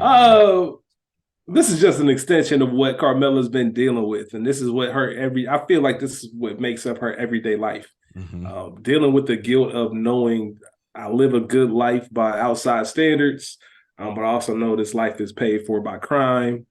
And now it's getting to the point where my physical health is being bothered because I'm having a feeling that all of this stress and all of this weight is making me physically sick, or God is punishing me, like she said, because of everything that I'm putting up with, and I'm being complicit for. Honestly, I'm being complicit with all these activities. If I don't leave him, then I'm just as guilty. And it shows what an impact that going to that therapist did for her. Mm-hmm. She's really looking at this in a deeper sense, but it also shows how tied she is to her faith and her religion. And the fact that she can go see a priest, somebody she's more familiar with and more willing to accept advice from. Remember when she was in that therapy session, she made a comment about, are you Jewish? And the therapist said, what does that have to do with anything? Well, in my faith and the Catholic faith. So It's almost like what I said earlier with Tony. Sometimes when you're doing shit you're not supposed to be doing, you're looking for validation from somebody. She's looking for him to give her the okay. So you know what? Even though he's a part of all of this, it's still okay to be with him because of X, Y, and Z. So it's just fascinating how both of them displayed that in the same episode. And they're very similar, just in completely different ways. What do I think about the advice, though? That, like, kind of, so to speak, just live in the good parts of Tony. What do you think about that? That's what she want to hear. She wants a compromise. She wants a compromise. Yeah, I feel like that this advice is good because you're in a marriage. All of the stuff that we've been shown, Carmela has accepted this. You've shown us as a viewer that you're cool with this life, bro. I don't care how much you talk to Dr. whoever the fuck you talk to, or this black dude, or any one of the advisors that you have. What you've shown us as Carmela is you're cool with this lifestyle. So why aren't you more accepting of it versus trying to fight it and doing all the other different things that you did with the psychiatrist? Yeah, I think that's interesting. I think that's a true to life thing too. Some relationships, that you may have had with friends, homeboys, homegirls, maybe current relationships. Sometimes it is that where you do got to kind of highlight the good and kind of live in that, where the flaws are, you kind of let the chips fall where they may. I thought that it was a deeper thing for me. I just kind of took a real life visceral approach to that part of it, which is just what Sopranos does really well, just making you think twice about it. But it's just very interesting that Carmela was open to kind of hear from a black guy, because Carmela's racist too. She just, but it doesn't. I think the cloth hold a lot. The cloth hold more weight than exactly, race. Exactly what I was about to say. Yeah, respect the cloth. That's deep. Well, I guess. Well, then what the is same way business? The same way the money business with Tony. Yeah, the money's over all of this, man. I don't care if you black, white. If you can help me get some bread, then I'm gonna work with you. We ain't gonna be friendly. You ain't coming to the crib, right? I don't want you and your son dating my daughter, and I don't want my son dating your daughters. But it's business. Okay, that's a great point. So it kind of their bottom line is different, but so their racism is different when it fits their bottom line. That's very interesting. Yep. Pretty much. Tony and Carm in the morning. Carm tells Tony that that Jackie and Metal broke up, and she would have been better dating that black kid. He has a 4.0. He's moving to India, and time. I mean, he's gotten so much clock, bro, for him not to be on here. But anyway, fuck no. Hey, no, he's one of ours. All right, we're not gonna do that. No, he ain't, like Ray P would say, he's not a nigga's nigga. All right, all right. He's not a nigga's nigga. All right, y'all. Okay, never mind. We can't have the conversation here because the people that are not black gonna be like, bro, what are they talking about? So I'm not gonna even go there here. But welcome to the show, Good Earners. This is Good Earners podcast. Yeah, it's the Good Earners pod, man. But no, Tony kind of cracks a little joke, and she kind of gets a good laughter out of it. Felt like she kind of connected and tried to think about what the therapist said about, like, you know, kind of lean into the good parts. Gloria calls the house, and Carmela tells him about it, the ride the other day, and Tony immediately processes it and gets out of there. What did y'all think about this scene? Because this was like this is probably like the halfway marker of the episode, and the transition from this point on goes crazy. You want to go, Rich? You want me to go? Go ahead, Spike. This is one of those conversations that have your stomach hurting for like a couple of days. Because you thinking that as a man, I got shit under control. I'm doing it right, but there's this very small chink in the armor that I haven't taken care of and I didn't expect. Mm-hmm. And now it's right here on my front door. That part. How am I going to handle it? Not saying that it's right. Not saying that we as men like should appreciate it or what. Shout out to your listener, Rich. Our listener, man. Our listener. A listener of ours. A listener of ours. It's a great way to put it, Mo. Yeah, this is one of those conversations or things that you hear from your significant other, somebody that you care about, and it immediately turns your stomach into churning. Like you're churning knots at this point. Because I thought I was taking care of everything. I thought I was doing everything right. Even if I wasn't 100% committed to what we're doing, I didn't expect for my outside actions to come in and affect what we have going on. And on top of that, what makes it worse is you don't even know how deep in the game with it that you are. Speaking Carmela LaGuardia, and you don't even know who that is. So like you eating them cereal and you're like, shit. As a man, I feel like a lot of us have been in those situations. No lies told, man. All that anger that Tony expressed was at himself. Because I shouldn't even be in this situation. I'm kind of embarrassed that it even got to this point. Because Gloria didn't care who answered the phone. It was a win for her. If Carmela answered the phone, you know word going to get back to you, or hopefully you doing some kind of small talk, casual conversation. If you answer the phone, then I know you're going to trip. When Tony walked in that dealership, man, Gloria had a smirk on her face. Especially when he pulled her in, like I got the exact reaction I was looking for. Plans. I got the ups on you now. You know, they always say love and hate. That's the same. It comes from the same emotion. It's thin line. So, yeah, absolutely. So she's running things right now. Everything, because Tony, if I'm Tony, you got to put it to an end, but I'm not giving you the satisfaction of pulling up. Matter of fact, I'm never going to see you again. Like you're not, this is going way too far. You calling the crib. You dropped her off. Now you calling the crib. Bro. Yeah, you're talking to my wife. I'm not going out like that. Crazy. I'm not going out like that, man. But he's so caught up. Yeah, he's so caught up in it that he doesn't even see it. And she's, like I said, he's doing exactly what she wants him to do. Mm-hmm. And my man don't care. You know he mad because he didn't care who was in the dealer. He snatched her up. I'm surprised nobody came around the corner and was like, you all right? Yeah. His presence was felt. Yeah, I tied the two together. Shouts out to Tony he was eating some honeycombs, and those are the old honeycombs. You don't know how everything tastes different now. Like that's the old honeycombs. They was bomb back then. And he was looking at the back of the cereal box. I was like, yo, that's so classic, bro. Like definitely grew up looking at the cereal box and all that. Like that was the entertainment at the point. But yeah, definitely like a put in a tight spot here. This is ridiculous. Like, and then you got to downplay it. And he definitely pulls up to her, and he gets physical with her. We do not condone that type of behavior. But she, like I said, she definitely got the reaction she was looking for. But she has this, because of her condition, she has a warped way of looking at what love and what care and a relationship is.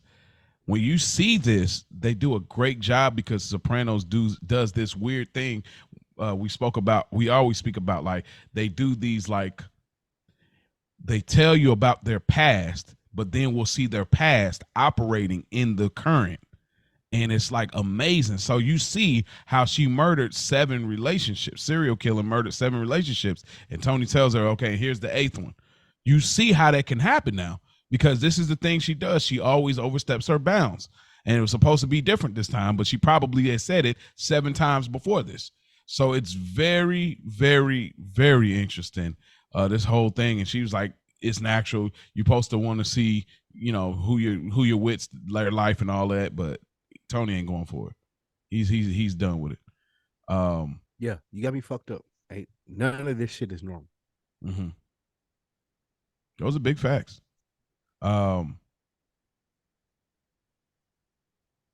Carmela, quick scene, gets checked with an ultrasound. There's a small scene there.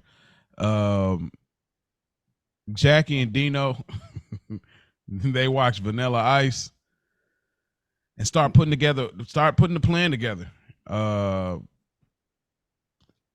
And Jackie's going hard about it. Dino's like, all right, let me make the call. So now the plan is into action. Anything I gather between these two scenes of Carmela with the ultrasound and Jackie and Dino dogging Vanilla Ice and getting the plan together? Who the fuck is Feast Lamana anyway? Boy, they don't even know. Yeah, man.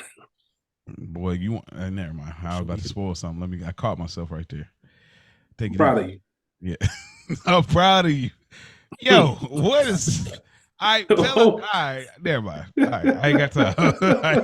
I'm going to use that. Proud of you. Like, that is crazy. That remind me of that Sorry to Bother You, like where they was like complimenting each other in the diss.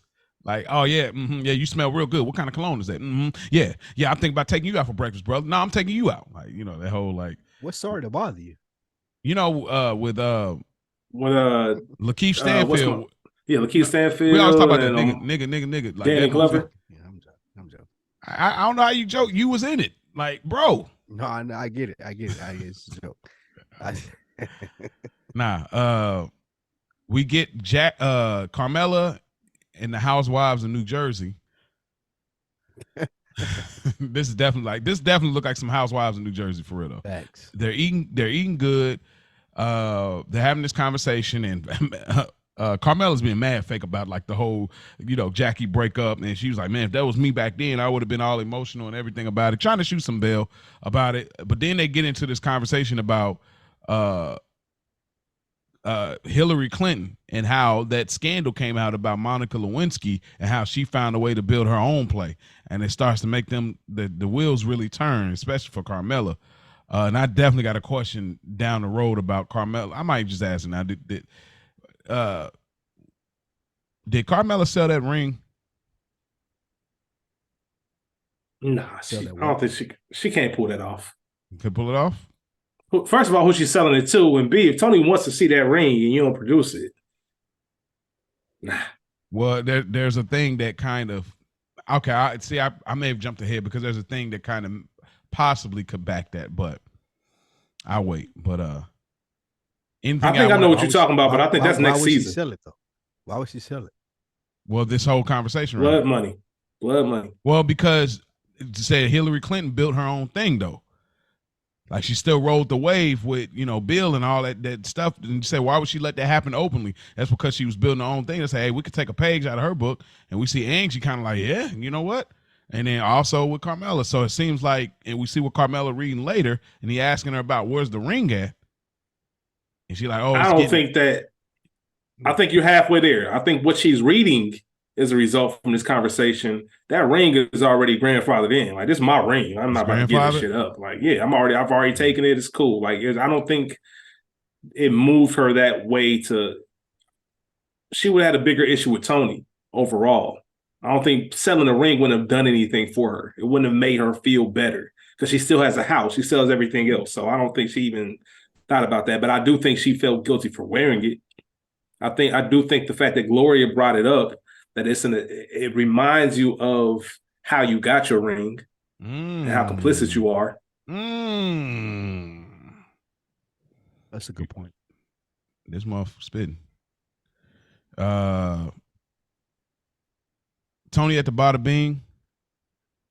He gets a phone call. It's so ironic how they set this up. I do not do well with this shit. Oh yes. So Patsy says there's a phone call. This would have been the last time she talked to me. How many times this episode you said that, man? Tony to giving her way too many passes, man.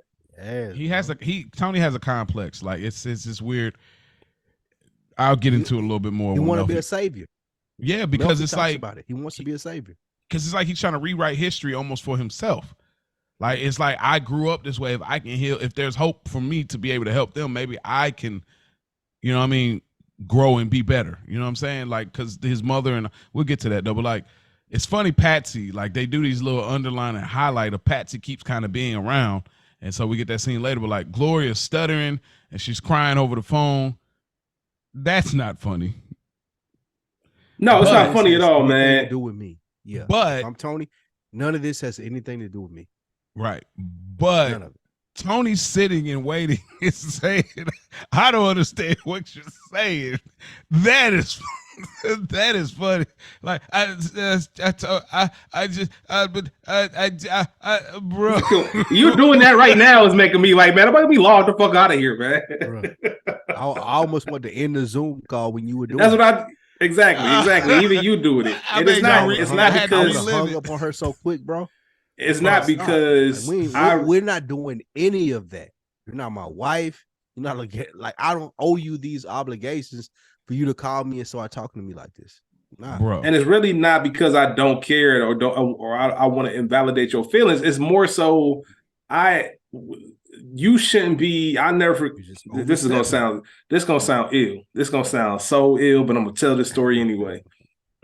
I never forget. I dated this woman back in the day. This is back in like 2010, man. And I had cut it off, and she would just continuously hit me up. And I kept trying to tell her like it's over, to the point I was so exhausted. And my boy was with me. He's the one that pointed this out to me. I was so exhausted that all I could say on the phone was like, yo, you got to be stronger than that.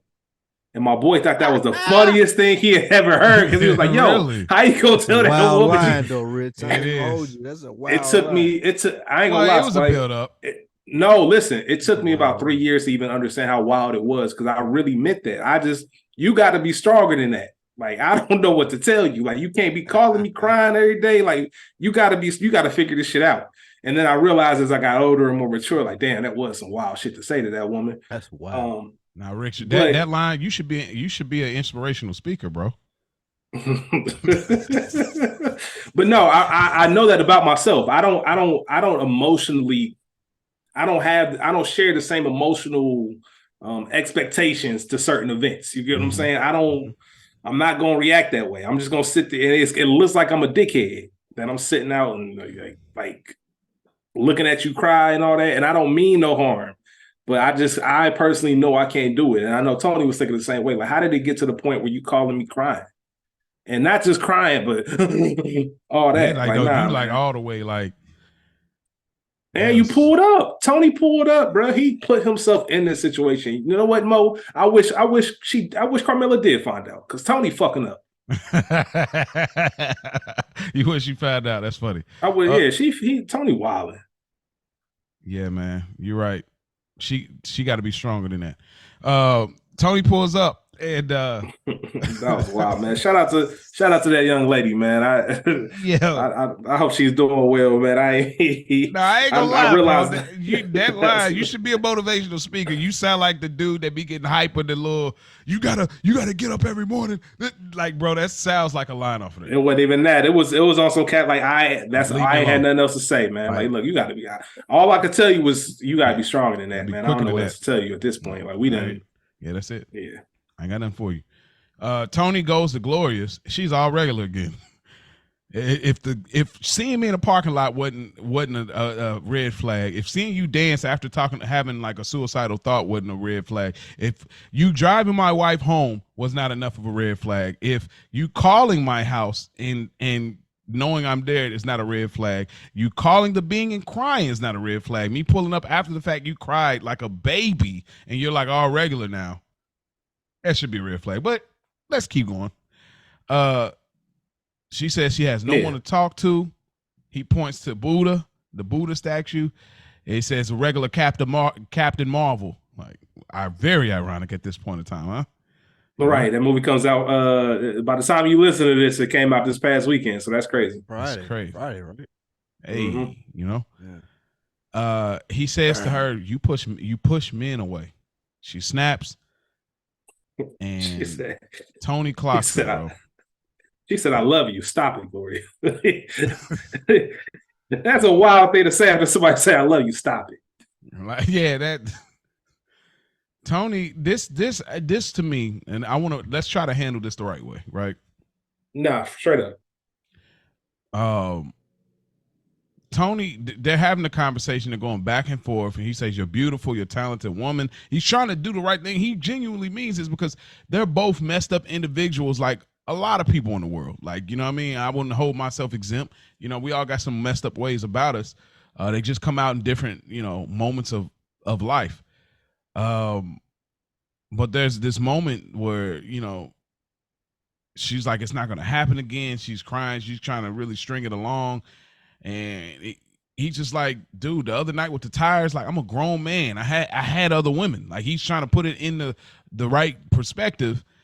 And so she's still going with it. Then she's like, oh, okay, I'll fall back and get all mute and everything. He's like, see, there you go with that tone again. So they're having like this is a great acting clinic from them too.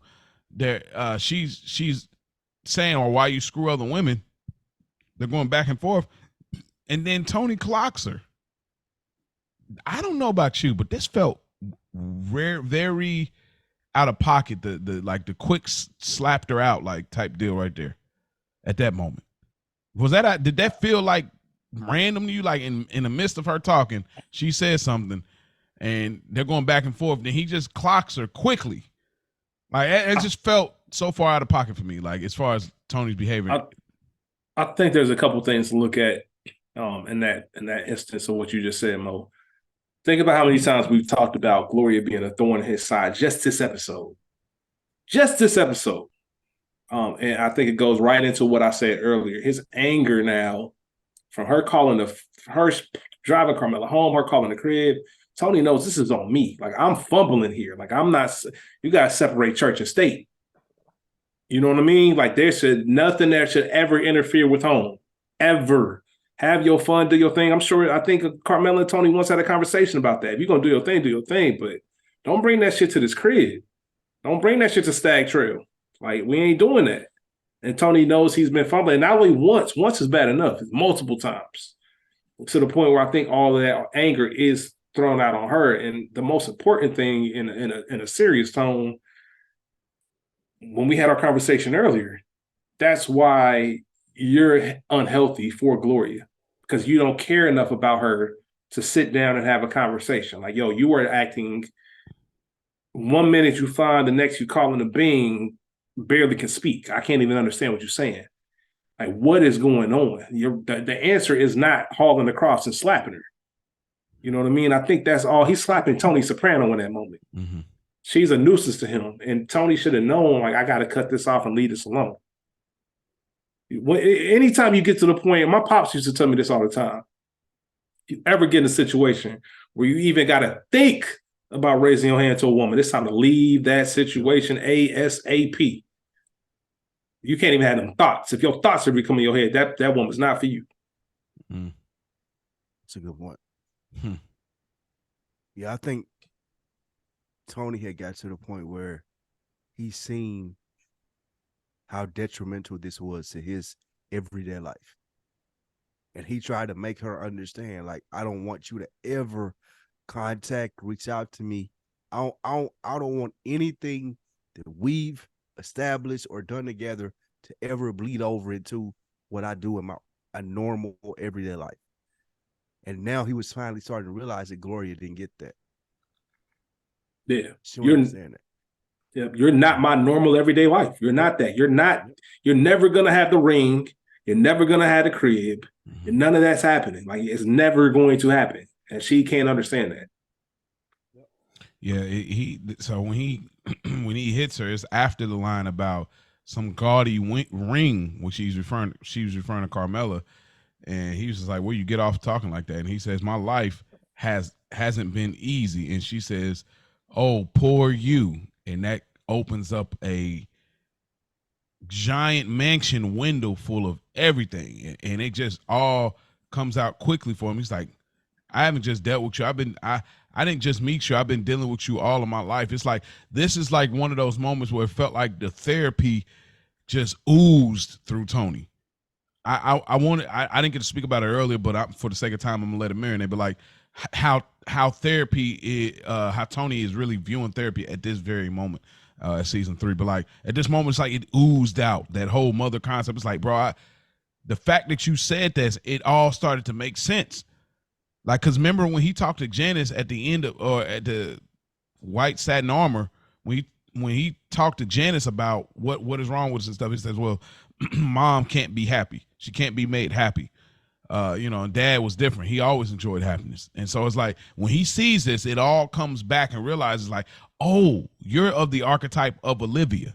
You know what I'm saying? So it really resonates right here in this moment when she says, "Oh, poor you," which I know that was very intentional. That was like Spidey senses going off, I imagine, for the writer's room.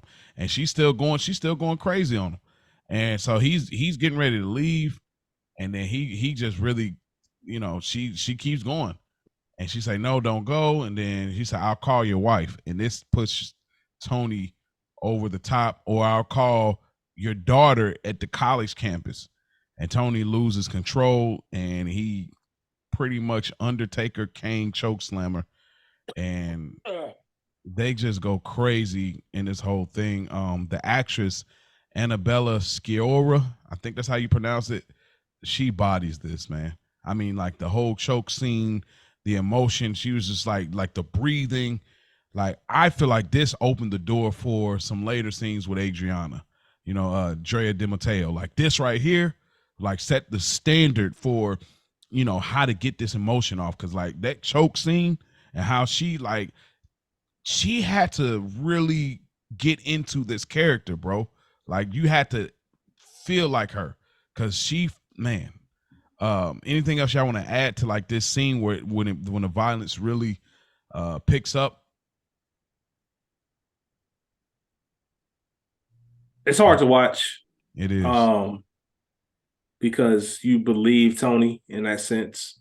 That's Tony's trigger. That's his button. It's obviously hard to ignore the fact that, as we said earlier, Gloria was getting intel with Carmella not even knowing it.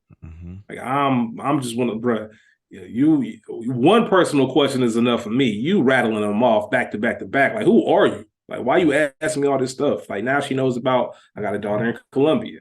So I don't just have to call you. I got to call this. I'm going to make your life. Tony realizes I'm going to make your life hell if you're not with me. And that's the worst situation to be in. And like I said, it's all Tony's fault, man. He kept putting himself in this. Yeah, it's rough, but from a Tony Soprano perspective, if I'm actually Tony Soprano, you got to figure out a way to get rid of this problem, because it's not going away. Shout out to the actor to play Gloria, man.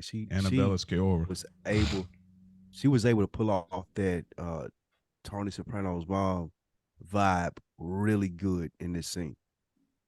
Like, if you weren't tuned in, all of us have seen these episodes a lot of times. That's why we're doing a review on it. But if you weren't tuned in to see what the actual problem was with Gloria and Tony's relationship, this scene did it. This scene showed you, even mimicking some of the words that his mom said when he found out, like she ain't for me, like she don't have my best interest at heart. He realized the same things with some of the same word patterns that Gloria said that his mom referenced when he used to talk to her. I think this scene was great. This is crazy that this is still the same season that we lost Livia. Like, it's we'll get to that on. Oh, like, I'm sorry. Just want to shout out Sopranos for this too. Now that you said that, it reminded me. When she called the Bing, remember Tony was on the phone talking to somebody who I'm assuming is a lawyer, talking about the RICO case.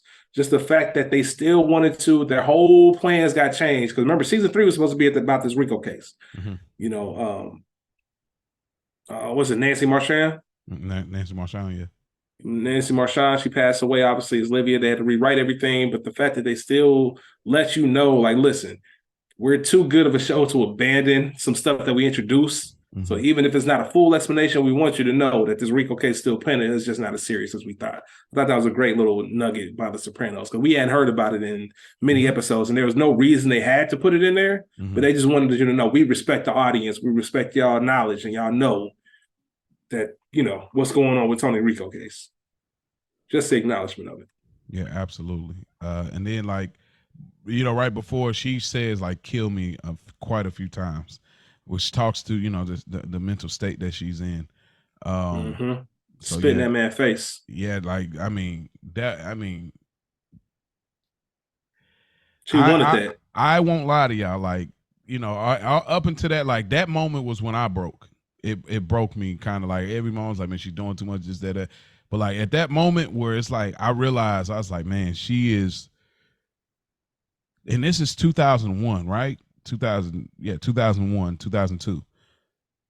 Like, I'm looking at this from the year that we're in recording this, and I'm like, that's where I broke watching it. As much as she was doing way too much. Tony was as well. It broke me where it's like, I feel sorry for you.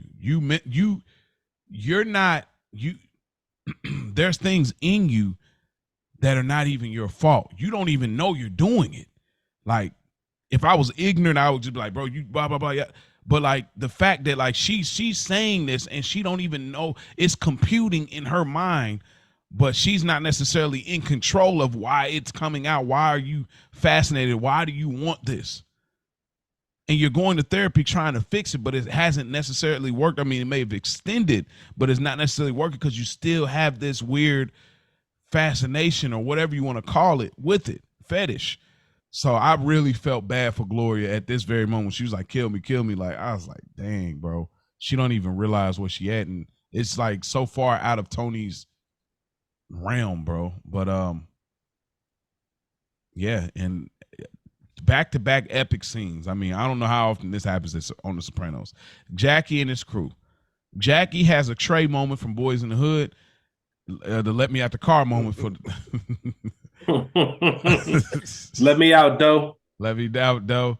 Let me out, dough. This is when it finally, I feel like this is one of the moments where it finally started to set in that you are not who you think you are. But it's surprising. You see Matouche. He was in the hospital a few episodes ago getting whooped up by Furio with the Eddie Murphy outfit on from Raw. And now he's back all clear and he's back on he's back on that. That was delirious, by the way. Yeah. Oh, all right, right on. Sunshine keeps on talking through the whole heist. And he gets killed. I ain't gonna lie, Sunshine would have got shot. Bro. He would have got shot. Bro. There was no, I didn't disagree with any point in time when they were like, okay, man, shut up. I'm finna shoot you, dude. Well, go ahead, Spike. What did you think about the heist and how everything went? You know, we see Eugene there, we see they're getting real, Furio's there, Chris is there. Yeah. They didn't do a bad job until it was to the point of them trying to get away. And Matouche being the getaway driver and dipping on them at the first sight of, oh man, this is something crazy is happening. Like, bro, you know what you signed up for. I need you to be out here once we come back outside. So it was a good plan. Like, I can't fault Jackie for saying, oh man, this is outrageous. There's no way that you guys would have never gotten away with it. We saw, yeah, there was some interaction on the inside at the game. Like, they handled themselves decent, not great, but it's still in the situation that they couldn't have got out of if they had a getaway drive. 100%, man. It's yeah, it went better than what you would have thought. Mm-hmm. Right? If I was just somebody on the street and I heard Jackie Jr. and his crew went to go rob one of Rafi's card games, I'd have been like, oh shit. But until it got to the point, everything was smooth. Goes about preparation once again. There needs to be thorough. We're talking, I can't emphasize this enough, y'all. We're talking life and death. Like, this is a situation where we cannot walk out of here. There needs to be some kind of not pep talk, but preparation beforehand. Listen, under no circumstance, unless a bullet comes at you, nobody pulls a trigger. We are not in here to kill anybody or do anything like that. I got a little intel about who might be in this room. The dealer, he talks a lot. You're going to want to shoot this nigga in the head. Don't do it. Get in, get out. That's an OG classic. That's what we're here to do. We're not here to make no noise. We're not here to put no bodies down. We just here to get a little bit of rep. And that didn't happen. You brought some cool, you doing drugs before you go in and shit like that, man. You ain't no real gangster if you got to do all that. Like, nah. It just shows that difference. You see everybody in the room, think about what I was impressed with. Look at the real gangsters. You got guns pointing at you. Ain't nobody flinch. We know we protect and we made. Serial telling them niggas calm down, bro. Like, relax. Mm-hmm. I get what type of time y'all on, but calm down. Yeah, take it easy. You guys know who you robbing? Like, all right, give him your watch. Chris even telling him, give him your watch, man. It ain't even worth it. It's cool. Trust me. We gonna get all this back. Yep. The fact that Matoush rolls out the minute he hears the gunshot, and that gunshot comes when some dude walks right in after they already had they had the ups on them. Matoush rolls out. They eventually get out. It's Jackie. Carlo gets shot. Because I was going to ask, is this Carlo, like the later Carlo's son? But obviously it's not. So I'm glad I didn't ask that. Mm-hmm. But so it's Jackie Jr. and Dino. They're in the streets. I really need to make a Set It Off, like, the music from Set It Off. Like which one? The Day After Day? Yeah, like with the running, like with the legs up joint. Like, I need to do that. Like when you know what I'm talking about. Like, I'm gonna make an edit for that. But they get the best movie scenes of all time. Oh, that's fire. They get to running in separate spots. Jackie Jr. ends up robbing somebody, Grand Theft Auto style, grabs the car. Dino was running the other way and he hits the sprinters, but then he just stops.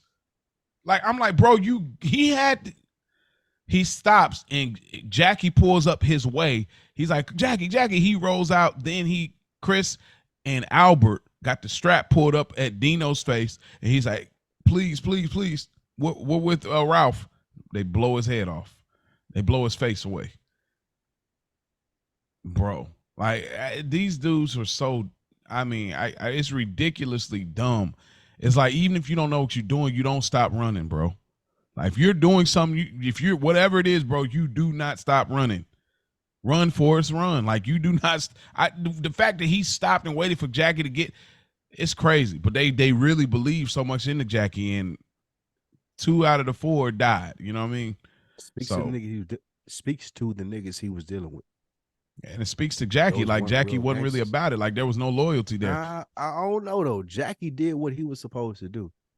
What do you mean? If everyone else that had been with him did what they were supposed to do, they could have got away with it. A perfect world for Jackie was, we're pulling this shit off like my dad and Tony Soprano did. And the worst thing that could happen is they're going to ask for their money back.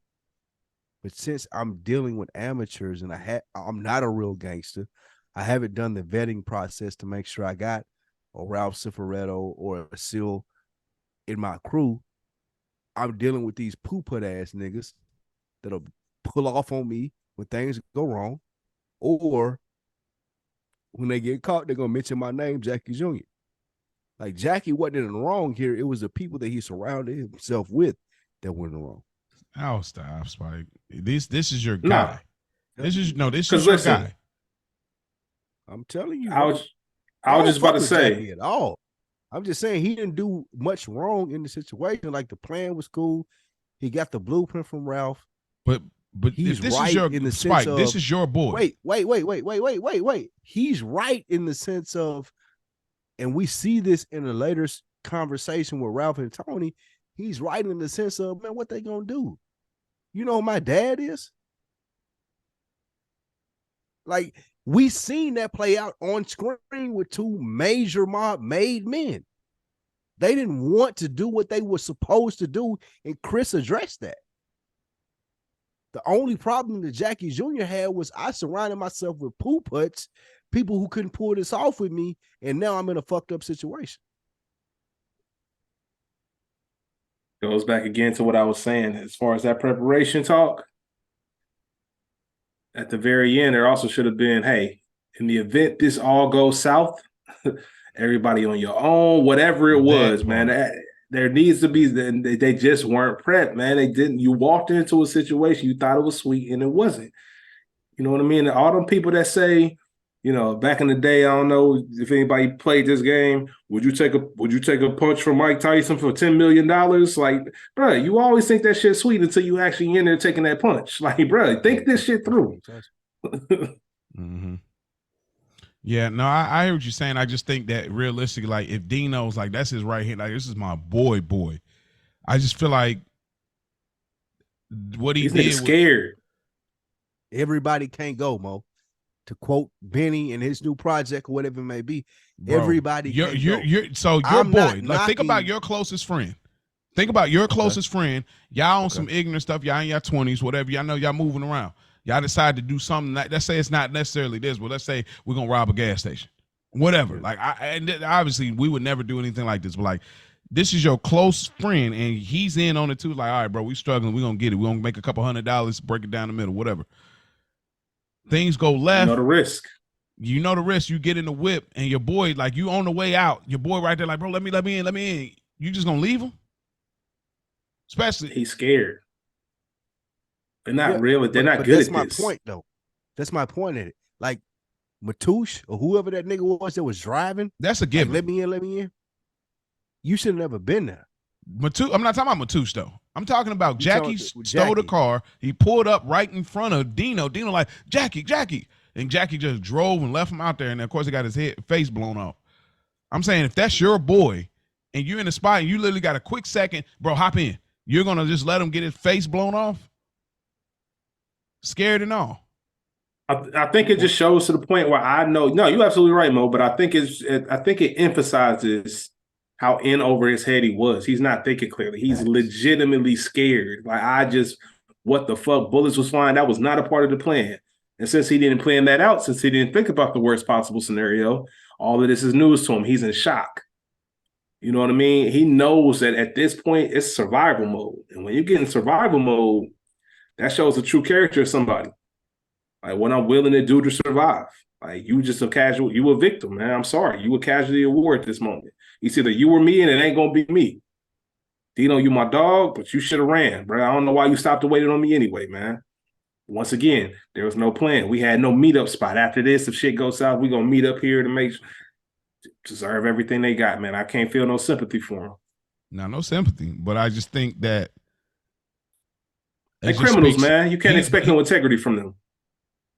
They're not a part of this thing. They trying to. You can't expect no loyalty. No, not from them. What are you expecting Jackie to do? Let me ask you that. You wanted him to stop and let Dino in so they can both get their heads blown off. He did stop though.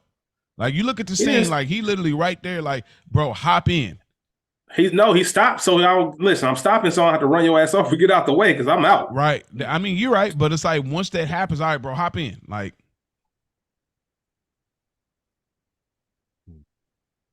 I get what y'all saying. Listen, Jackie's a sleazeball, but no, he's a sleazeball. I'm not even expecting loyalty. Like, oh, if you get caught in a jam, you're not gonna snitch loyalty. I'm just talking about loyalty. It's like, if I was going the other way, I'm not. Of course, I'm not, bro. I'm sorry. I hope he all right. I ain't turning back around. You literally head his way right there in front of your freaking windshield. That's my issue. It's like, bro, you have zero loyalty. Ain't no scared though. Ain't no nothing. You have no loyalty. It'd be different if Dino got killed up there in the card game and Carlo was out there or Matouche. Then be like, all right, bro, I don't really have loyalty to y'all because Carlo was Dino's man. This is Dino. That speaks to Jackie Jr.'s character. He has no loyalty to Tony, no loyalty to Chris, no loyalty to Ralph, no loyalty to Meadow. He doesn't have loyalty at all. So he was never fit for this thing of ours. So I hear what you're saying, Spike, as far as the biggest thing is he picked the wrong people to do it with, but at the same time, he don't have that trait. You gotta, we ride together, we die together, bad boys for life. He don't have that. You know what I'm saying? So that's a part of another trait that. Yeah, point. but that's all. The fact that he ran into him, still let him get his face blown off is crazy. But because he could have stopped. You're right. He could have stopped. Man, it's crazy. At the scene now, like he could definitely been like, hey, like, bro, real quick, like hit the unlock. Come on, hop in, here, like you know. Was like fuck. I see you, and I wish for the best. I'm out. We see Furio. He takes a bullet. The penis doctor from season 2. The executive games. I thought this was a great callback because we just seen Sunshine get shot off. So another character from season 2, the executive games, we see him, which the first time I watched this, I didn't really put it together, but it's now watching in this way, it all makes so much sense. So they call him up literally in the middle of an infomercial and they tell him like, yo, you got to look out. Can you come over and, pretty much look out for Silvio? Chris tells Tony, if I catch him, I'm doing him tonight. Me and Furio are made. He cannot do that. And Tony, he calls him a hypocrite and he said, I loved you. What did he mean by that part? What did he mean by that part? Like, yeah, no, it's absolutely. You, with Chris, you told me, and we spoke about this in the previous seasons, go outside, take 10 minutes or whatever it may be, but you need to decide if you're in this thing or if you're not.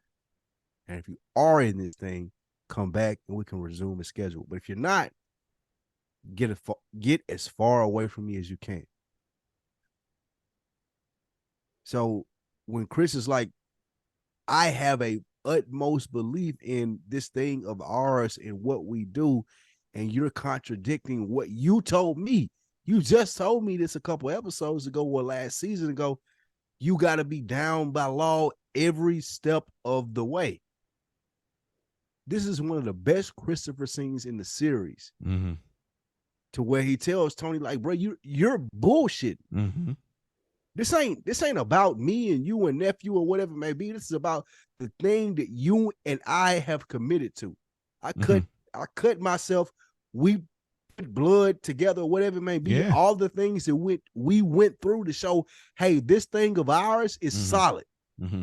But now you're telling me, oh, the rules don't apply because this is your best friend's son. You have me fucked up. This is one of the best Christopher scenes in the series, in my opinion. That's a bar. I don't even want to step on that too much because everything that was perfect. That was perfect. That was perfect. Exactly what it is. Exactly what it is. It's huge. Like this is a no-brainer.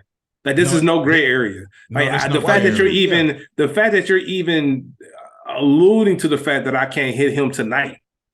Like you got me fucked up. Like that's one of my favorite lines of the series. If I see him, if I catch him outside, I'm doing him tonight. It ain't got nothing to do with you being my uncle, my boss, or whatever it may be. Like in this thing of ours, he disrespected me. I've made it to a point in this game of what we do to where niggas like him shouldn't be able to disrespect me.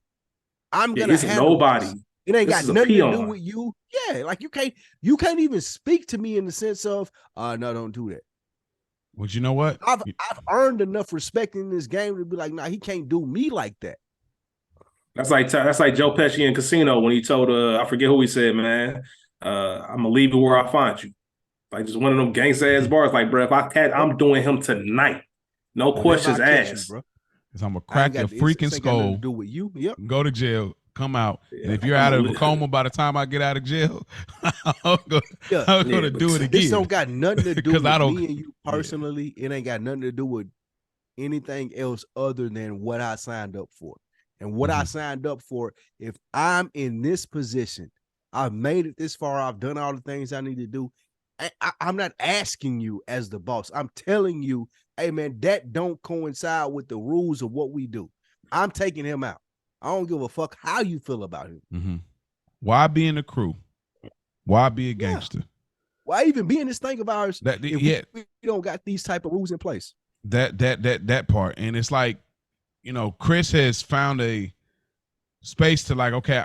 So when he says that I loved you, it almost leads me to believe it's like, bro, I'm really in this thing of ours because I love you, really.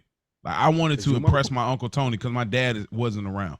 My Uncle Tony I could have been making movies, bro. Yeah, I could have been making movies. I could have been writing script. I could be a player in that. I could be the next John Favreau. You know what I'm saying? Like, so in some kind of way, it's like, which speaks volumes. Like, this is probably even more pivotal than we probably thinking about as far as like, that's his rebuttal. He's like, what did you say? And Chris says, I loved you. He made his point. I have to call him a hypocrite, but instead of doubling down and finishing up, he says, I loved you. Almost like, bro, I'm being solid because of you. I did this for you. You know, it's crazy. Like, it's a deeper thing here. But even Tony, this always speak to the dynamic of the relationship. You don't have to love me, but you will respect me. I love that line. This is one of my favorite lines of the series. Oh, man. Like, everything that you said, Mo, like, yes, I understand you signed up for this. Your perception of what we do is this. However, I am the boss, and I'm able to make decisions on the fly. And if I feel like something ain't right, you got to deal with it. Or you got to take on the repercussions of not doing what I say, like how that affects your life. So, yeah, I don't give a fuck, my nigga. If you don't love me no more, okay, boo-hoo. However, signing into this thing of ours that you did when you cut your wrist or whatever it did, you put the blood there, you said that I'm the boss. I don't give a fuck how you feel about the decision. You need to deal with that on your own terms. I need to know that you are capable of doing what I need you to do. I think, man, this is one of the best things of the series. You know, low key, it's very interesting because when Junior had the hit set up for Brandon and Chris, they showed Chris grace. So in a way, Tony is in his right. As much as we don't like it, he's in the right though. Only because 100%. Because Chris is my nephew. So when Junior ordered the hit, don't whack him. They scared him. He pooped in his pants. But Chris didn't kill it. Chris didn't kill anybody, did he? He didn't kill a made man, did he? He didn't shoot another made guy, did he? Well, Brandon did. Did he? Okay, I can't remember clearly. When they killed the semi driver. Yeah, but that's what I'm saying. That's different. Though, did he? Yeah, no. Jackie's the one who shot Sunshine. Was that Sunshine? Yeah, it was Sunshine, but he's the one he shot Furio. Is he just a friend of ours? He's a friend of ours, but he shot Furio. Jackie shot Furio. So Jackie shot Furio. And shot at Chris. Yeah, you can if you go back and look, that's Jackie. Jackie's the one that's hitting shit. Okay. All right. That does make a difference. All right, good point. Yeah, like I'm not. That's not saying ain't no random truck driver in here. Like even if it was, it's still my route. There's some disrespect, but nah, bro, you took out. Yeah, you went high level. Yeah, for sure. Like, but this nigga dealt to Frank Sinatra Jr. Like, what are you doing? Yeah, you're right. You're right. He's like, bro, we talking different. Tony and Silvio, they're having a conversation. Silvio leaves. Ralph walks in, and Tony is doing this slick reverse psychology of saying that, hey, you want to give him a pass? That's fine. That's fine by me. Just make sure everyone else respects that. Great. Just great. I love this so much. This is. I'm sorry. Go ahead. No, go ahead, Spike. That was it. Man, this is one of the most confusing and satisfying conversations that ever happened in this series. I love those conversations when we as viewers get to see, like, I'm not telling you what I'm not saying what I want to say verbatim. However, you and I have enough of a connection where you understand what I'm getting at. Bro, this was a master class at these words that I'm saying don't mean shit. But you and I are affiliated enough to understand, like, what I am saying does allude to what I really want done. And as a viewer of this series, and as I appreciate it as much as a fan, it's this scene is still one for me where, like, I really don't understand what Tony was asking of him or what Ralph was trying to figure out. Like, they did this so well. They played this scene so well where you looking at it and you see what they're saying. You're like, okay, I think I understand what Tony wants happen and what Ralph wants to happen. However, as we spoke about earlier in this episode, The Sopranos is not a surface level show. There are a lot of things that go into these conversations. So as you see this and you see their interaction with each other, you're like, well, damn, do they mean this differently? Are they saying all the things that they don't want said versus what they really want to happen? This is one of my favorite scenes of the series. Do you like this one better than the car one? The car one, what you mean? There's another one like this with them two in the car. I think that's next episode. Yeah, it's next episode. This one is I don't want to spoil it. I'm just saying conversationally, like, are you hold them at the same? This one's better. I have to watch the next episode. This one's better. Okay. I ain't watched the next episode yet. I try to watch it with the fans. Okay. On how we're releasing. Because I know you was jumping. Y'all was jumping the gun for a grip. Like, I know what conversation you're talking about. This is based on memories. When Tony got a phone call from somebody and asked Ralphie, did somebody call you? Because they called me. I know what conversation you're talking about. No. Okay. That's the beauty of this scene. From what everything Spike just said, both of them are in a position. Think about how this scene starts out, right? You got Sil and Tony. As soon as Patsy comes in and says Ralph Cifaretto, what does Sil say? What do we say? They already know what's going on. We know the next steps. We got this news, so who's going to pop up? Ralphie's going to pop up. How you want to play this? I'm not telling you to do it, but I'm putting it in your hands. And Ralphie knows the same thing. Tony's not going to okay a hit on Jackie Aprile, so I'm trying to put it on you to tell me so I can say, hey, Tony told me to do this. And Tony's looking at it like, nah, I said do what's right because you were captain. He's close to you. You live under the same roof. It was your card game. Who am I to? It was your card game. Who am I to tell you how to handle your business like that? You got to go home and deal with that. So both of them played that masterfully to where Tony's has the luxury of being in the position where I don't have to interpret shit. What I said is what you do. Yeah. And if you're confused about it, you're confused about it. But you're a captain. This is what you wanted, right? This is what you was acting like all shitty about, right? Well, now it's your moment. I can't help it that the situation is dire. I can't help it that he robbed your card game. What does that say about you? What y'all got going on over there? So it was a perfect. I love the fact that Ralphie struggled with this. Yeah, like Ralphie legitimately had no idea, like Spike said, what Tony wanted him to do. Not to spoil anything. In the next episode, he's even coming back to Tony another time and says, Tony, I don't know what you want me to do here. I think you'll make the right decision. Tony's playing it cool, bro. You're not about to leave your... I've said it in another episode, man. Rule number 1, always leave yourself an out. Tony said, I ain't touching that. I ain't touching that. This is the same thing with the Russian. This is the beautiful thing about this series, man. The way that Tony handled this is the reason that we as fans appreciate him so much.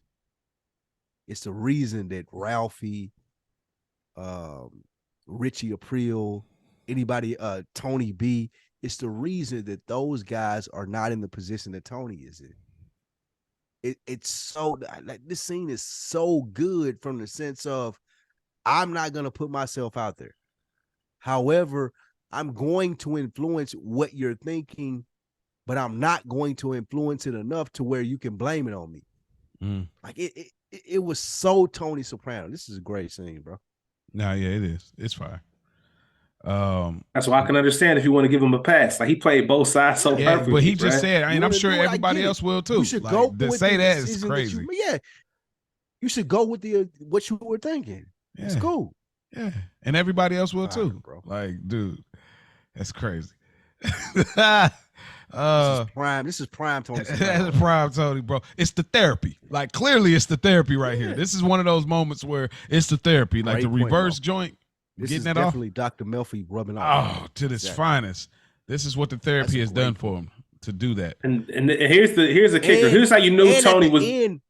I'm just about to say, this is how you know Tony knew what he was doing. And at the end, I'm gonna give you the pistol that I know you gave him, and he was running around out here wilding with. He came over my house. Just in case you weren't sure, I know you did this, bro. That shit was great, bro. Tony held the pistol from when he bottomed out. Like Tony, he didn't even say shit, bro. That's crazy. You're spiraling. That's what Tony told him. You're spiraling. Yeah. And now to cap all of this off, I'm gonna give this same pistol that you went and asked for, Jackie. I'm gonna send this to the nigga that gave it to you and be like, bro, how you gonna handle this? How you gonna handle this in the sense of I ain't got nothing to do with it as the boss of this family as far as receiving backlash. Man, this shit was fantastic. Fantastic, bro. Tony and Melfi Ralphie staring out in the abyss like, damn, man. Yeah, bro. I love it. To quote Johnny Tapia from Bad Boys 2, man, this is a stupid fucking problem, but a problem nonetheless. He don't want to deal with this shit. Yeah, boy. Reference Rich right there, man. Get him a shirt, man. Put it on some merch. Yeah, put it on some merch. Rich references. You know what I'm saying? Tony and Melfi. Melfi has a great bar. She dropped bars in this session. She says, we need to repeat what's familiar to us, even if it's bad for us. Bro, you talk about hitting you in the gut. That hit me in the gut, bro. I don't know about y'all, but me being as vulnerable as I am, she nailed some stuff in my life. In that line, like just repeating what's familiar to us, even if it's bad. Because there's a comfort in that. You know what I mean? There's a identity thing in that. That was just really interesting. And then she asked, why are you attracted to dangerous women? And lastly, why are you attracted to things that can ruin your relationship? And Melfi drops a bar even more. She says, you're never going to leave.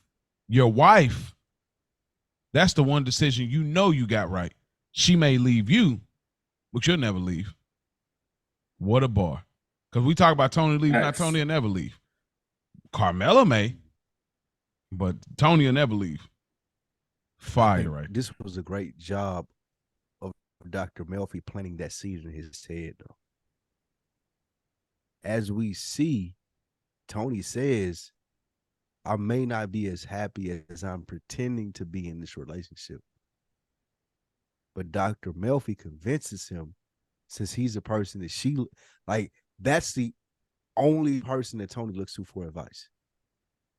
She tells him, nah, even if you're thinking that, even if that's the reason why you deal with the Russian, that's the reason why you deal with Gloria, that's the dumbest thing that you could ever do. She plants that seed in his head to be like, bro, you should never leave your wife. Tony wasn't there yet. That's the brilliance about what Dr. Melfi does in this scene. Like, she's, as much as Tony respects her opinion and what she does, we know that if she says something like this to him, and we see how how other episodes play out, her saying this is the reason that Tony fights for what he believes in as far as his family. This was a strictly Dr. Melfi thing. Because I don't think that if she hadn't said this, that Tony would have done some of the things that we've seen him do to keep his family preserved, to keep Carmella in his life. Great point. Cooking.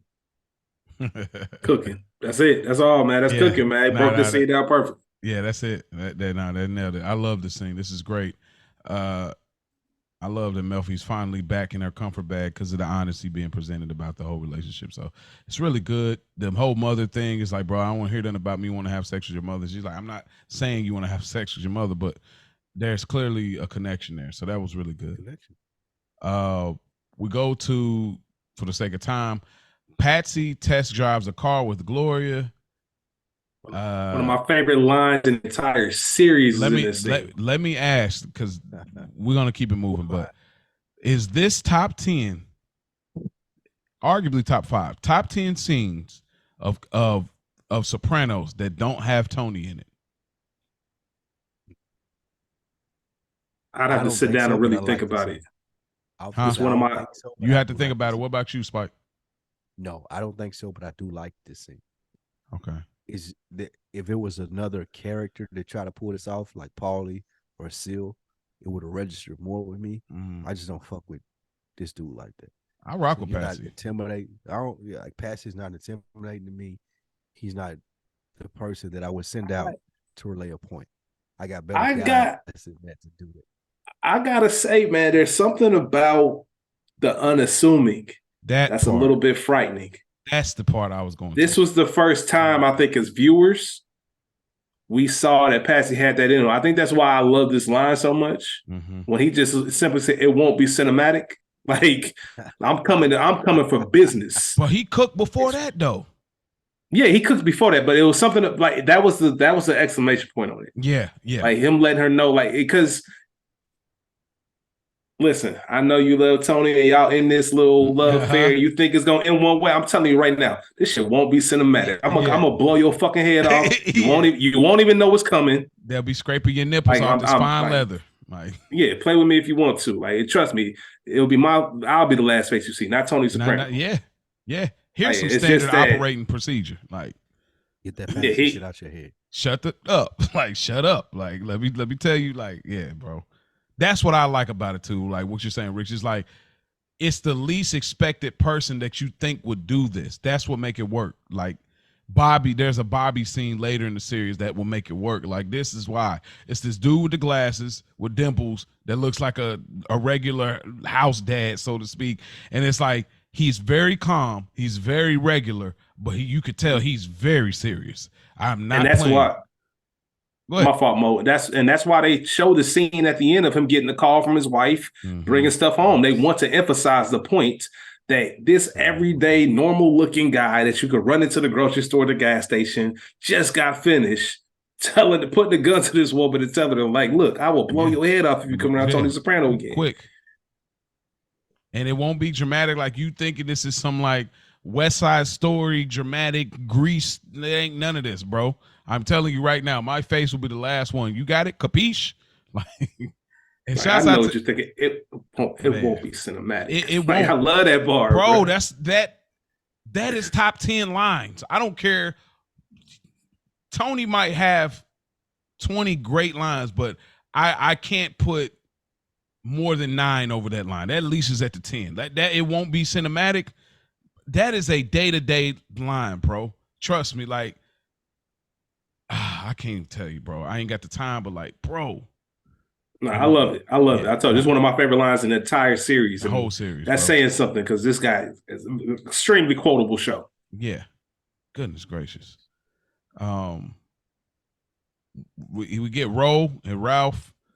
Ralph starts setting up. It seems like Ralph is kind of starting to set up the play. Am I misreading this? No, you're spot on. Okay. Because he says problem. Yep. We can't find him. Like, bro, this shows. This is one of the scenes that shows how much of a dirtbags these niggas really are. Yeah. Like we look at this, we see them as protagonists, and we appreciate the show because we're fans of Tony Soprano. But if you break that shit down and you're talking about a nigga who is dating this dude's mom, who he's actively seeking out to try to kill him, but he acting like, oh, it's because you got a drug problem or whatever it is that he brings to her table as far as trying to convince her. this is one of the scenes, and when you're like, damn, these niggas is dirt bags for real. Yeah. Yep. It sets up that whole drug dealer play. It was the drug dealer's fault. Like that's right there. This was brilliant. This was a brilliant play by Ryan. Man, yeah. Like I can't even, if we were earlier in it, I would get more into like like those type of things, but we'll keep it pushing. Carmela, she's reading a real estate book, which speaks to what we're talking about with the Monica Lewinsky conversation they were having, just like setting up her own play. It's crazy. We talked about a seed with the Coke with Janice earlier to set up a later plot in season 4. Here's another plot for like season, let's just say season 5 or 6. But Tony seems to realize in this moment that Carmela is a lot easier to deal with than Gloria, who he was having an affair with. Did y'all get that vibe from this scene? Which one, the end? Like, well, this scene right here, like, it seemed like, because Tony was just kind of there. Well, you remember when he wasn't seeing Melfi, he kind of was just trying to look to Carmela to get, like, somebody to talk to. But in this moment, it seemed like he kind of realized, like, I'm doing all this to have a side chick, and the wife that I got ain't even giving me those type of problems. His food is delicious. He kind of just lingered, you know what I mean? No, that was all Dr. Melfi. That's Dr. Melfi's conversation lingering into him. Like the fact that she said that because it wasn't on.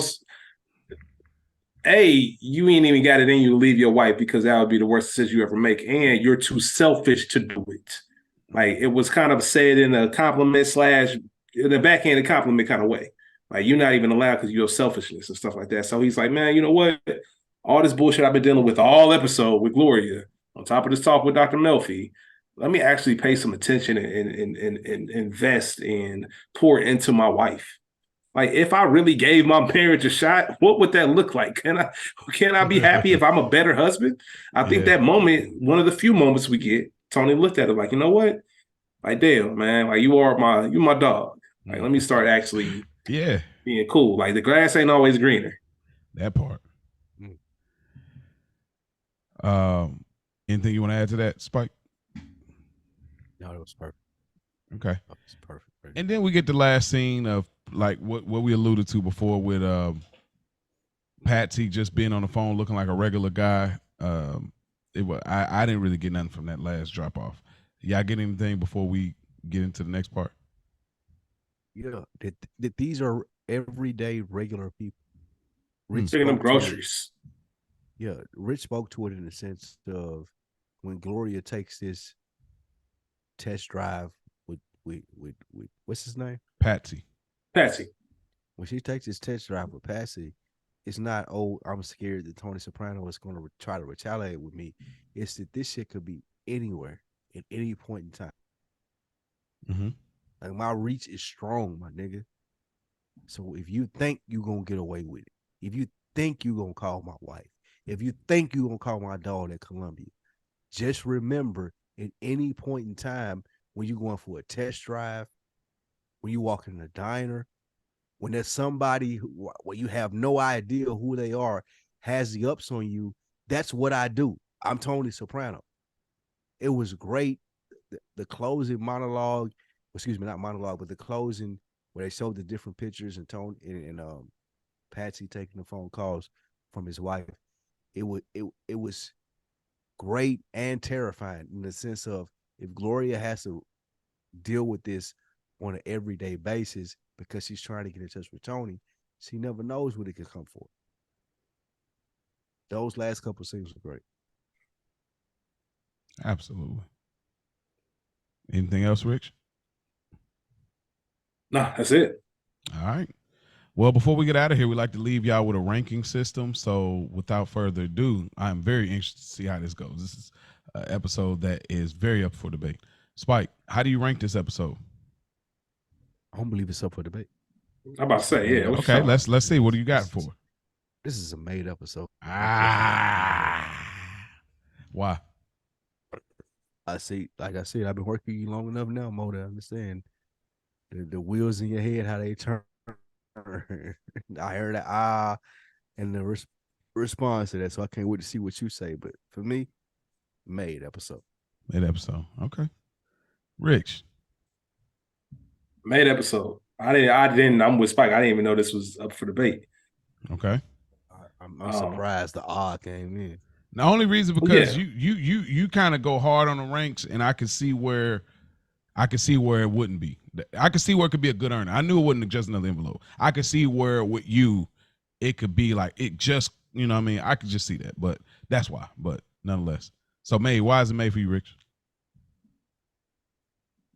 What happens when, well, first, Tony Gloria situation, and then that's just transpiring. Tony not being on top of his game, but also having to deal with real life shit.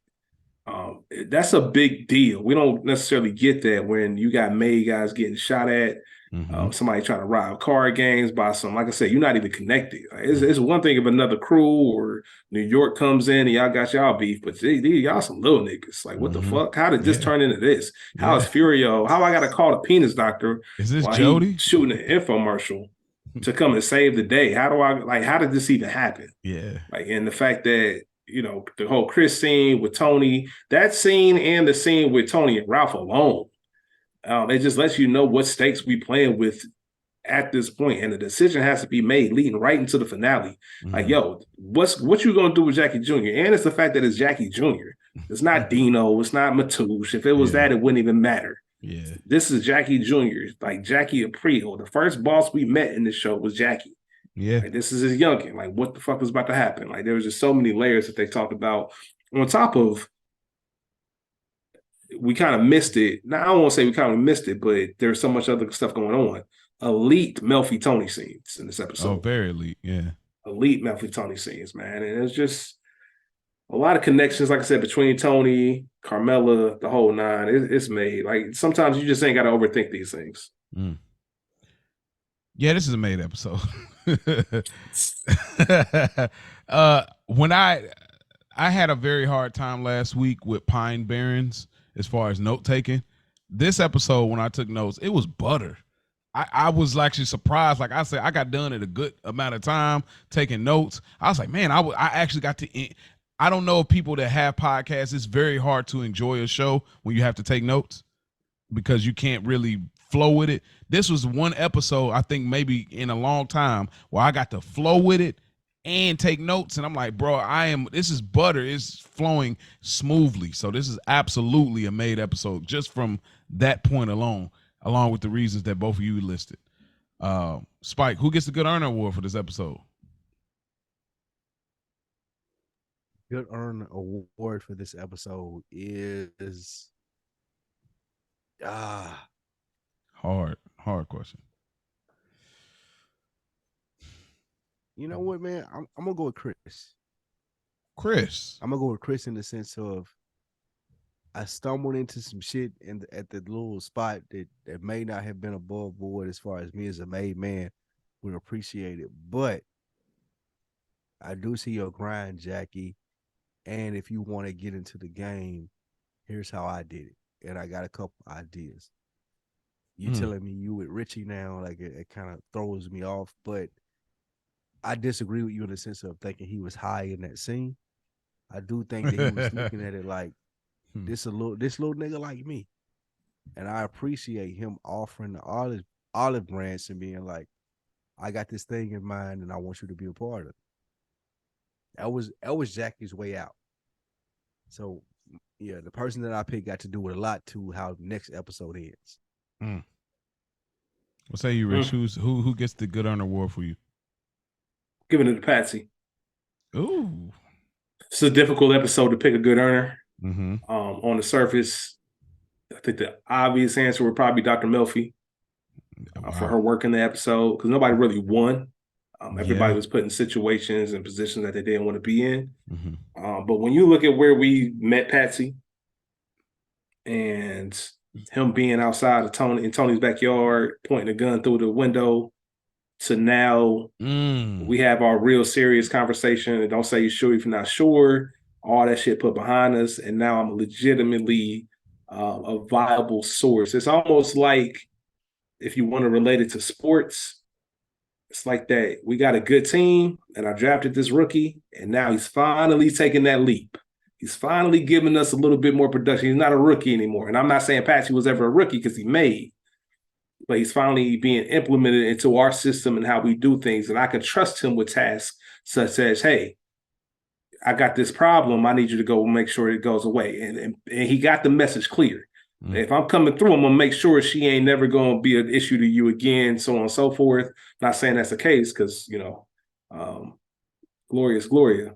But I think Patsy just did a good job of establishing himself as, okay, this is someone I want to see as Soprano moves on and get more of a bigger role in the crew. Nice. I'm going to go Carmella.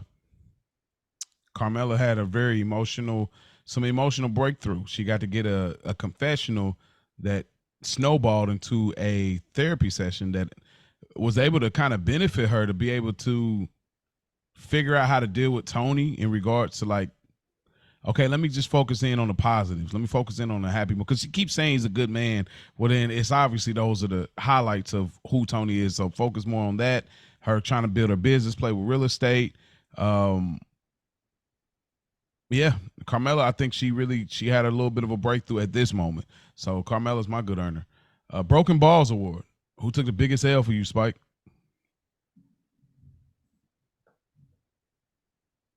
You on mute, bro. Jackie Jr. Jackie Jr. was led to believe some of the actions that he would pull off based off the stories that he heard would elevate him in what he was trying to do.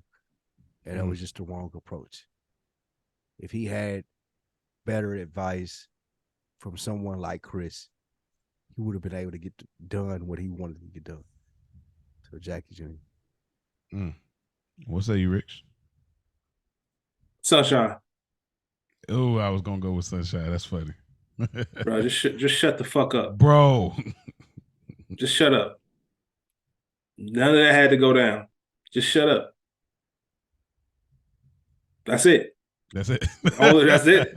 All right. Shut up. All right. I'm gonna go Gloria Trillo, man. It's unfortunate because her condition it's not fully her fault because the condition or whatnot. But I definitely got to say that it's just like you overkicked your coverage. You know what I'm saying? You thought that you were going to build some kind of weird a side relationship with Tony, doing these little antics, and it didn't work out in your favor. And now you just can't leave. You could get, your nipples might get wiped off this fine leather if you play around, and it won't be cinematic. So definitely that Gloria Trillo. And lastly, Spike, what's your favorite moment from the episode?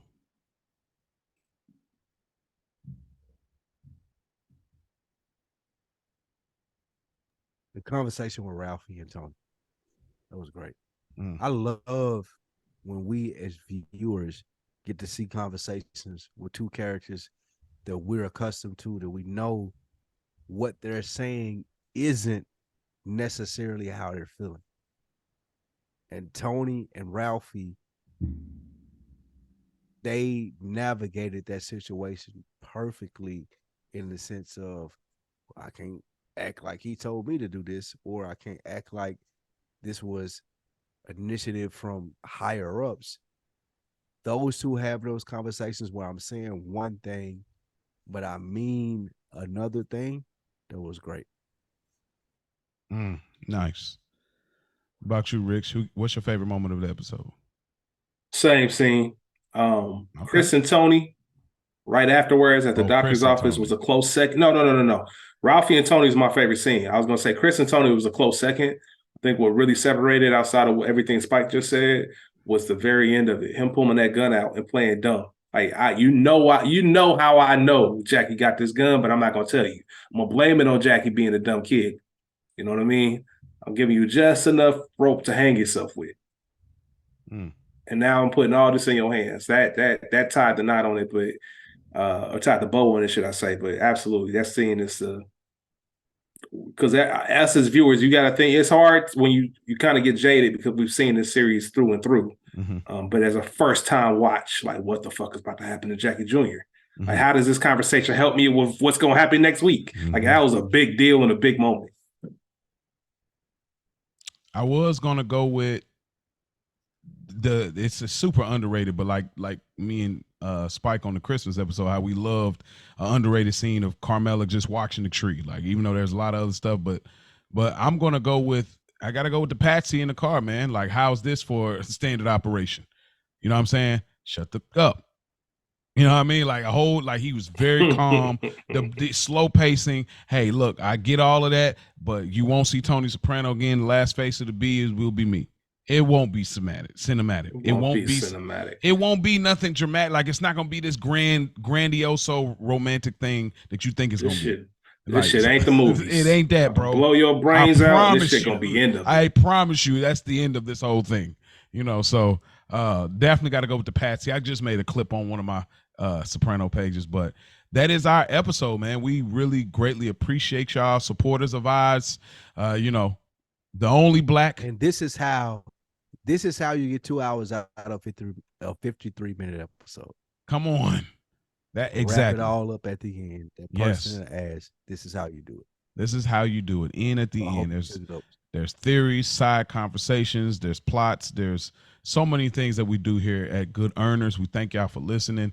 It feels good. We're pioneers, the first black podcasters to review The Sopranos in this type of format.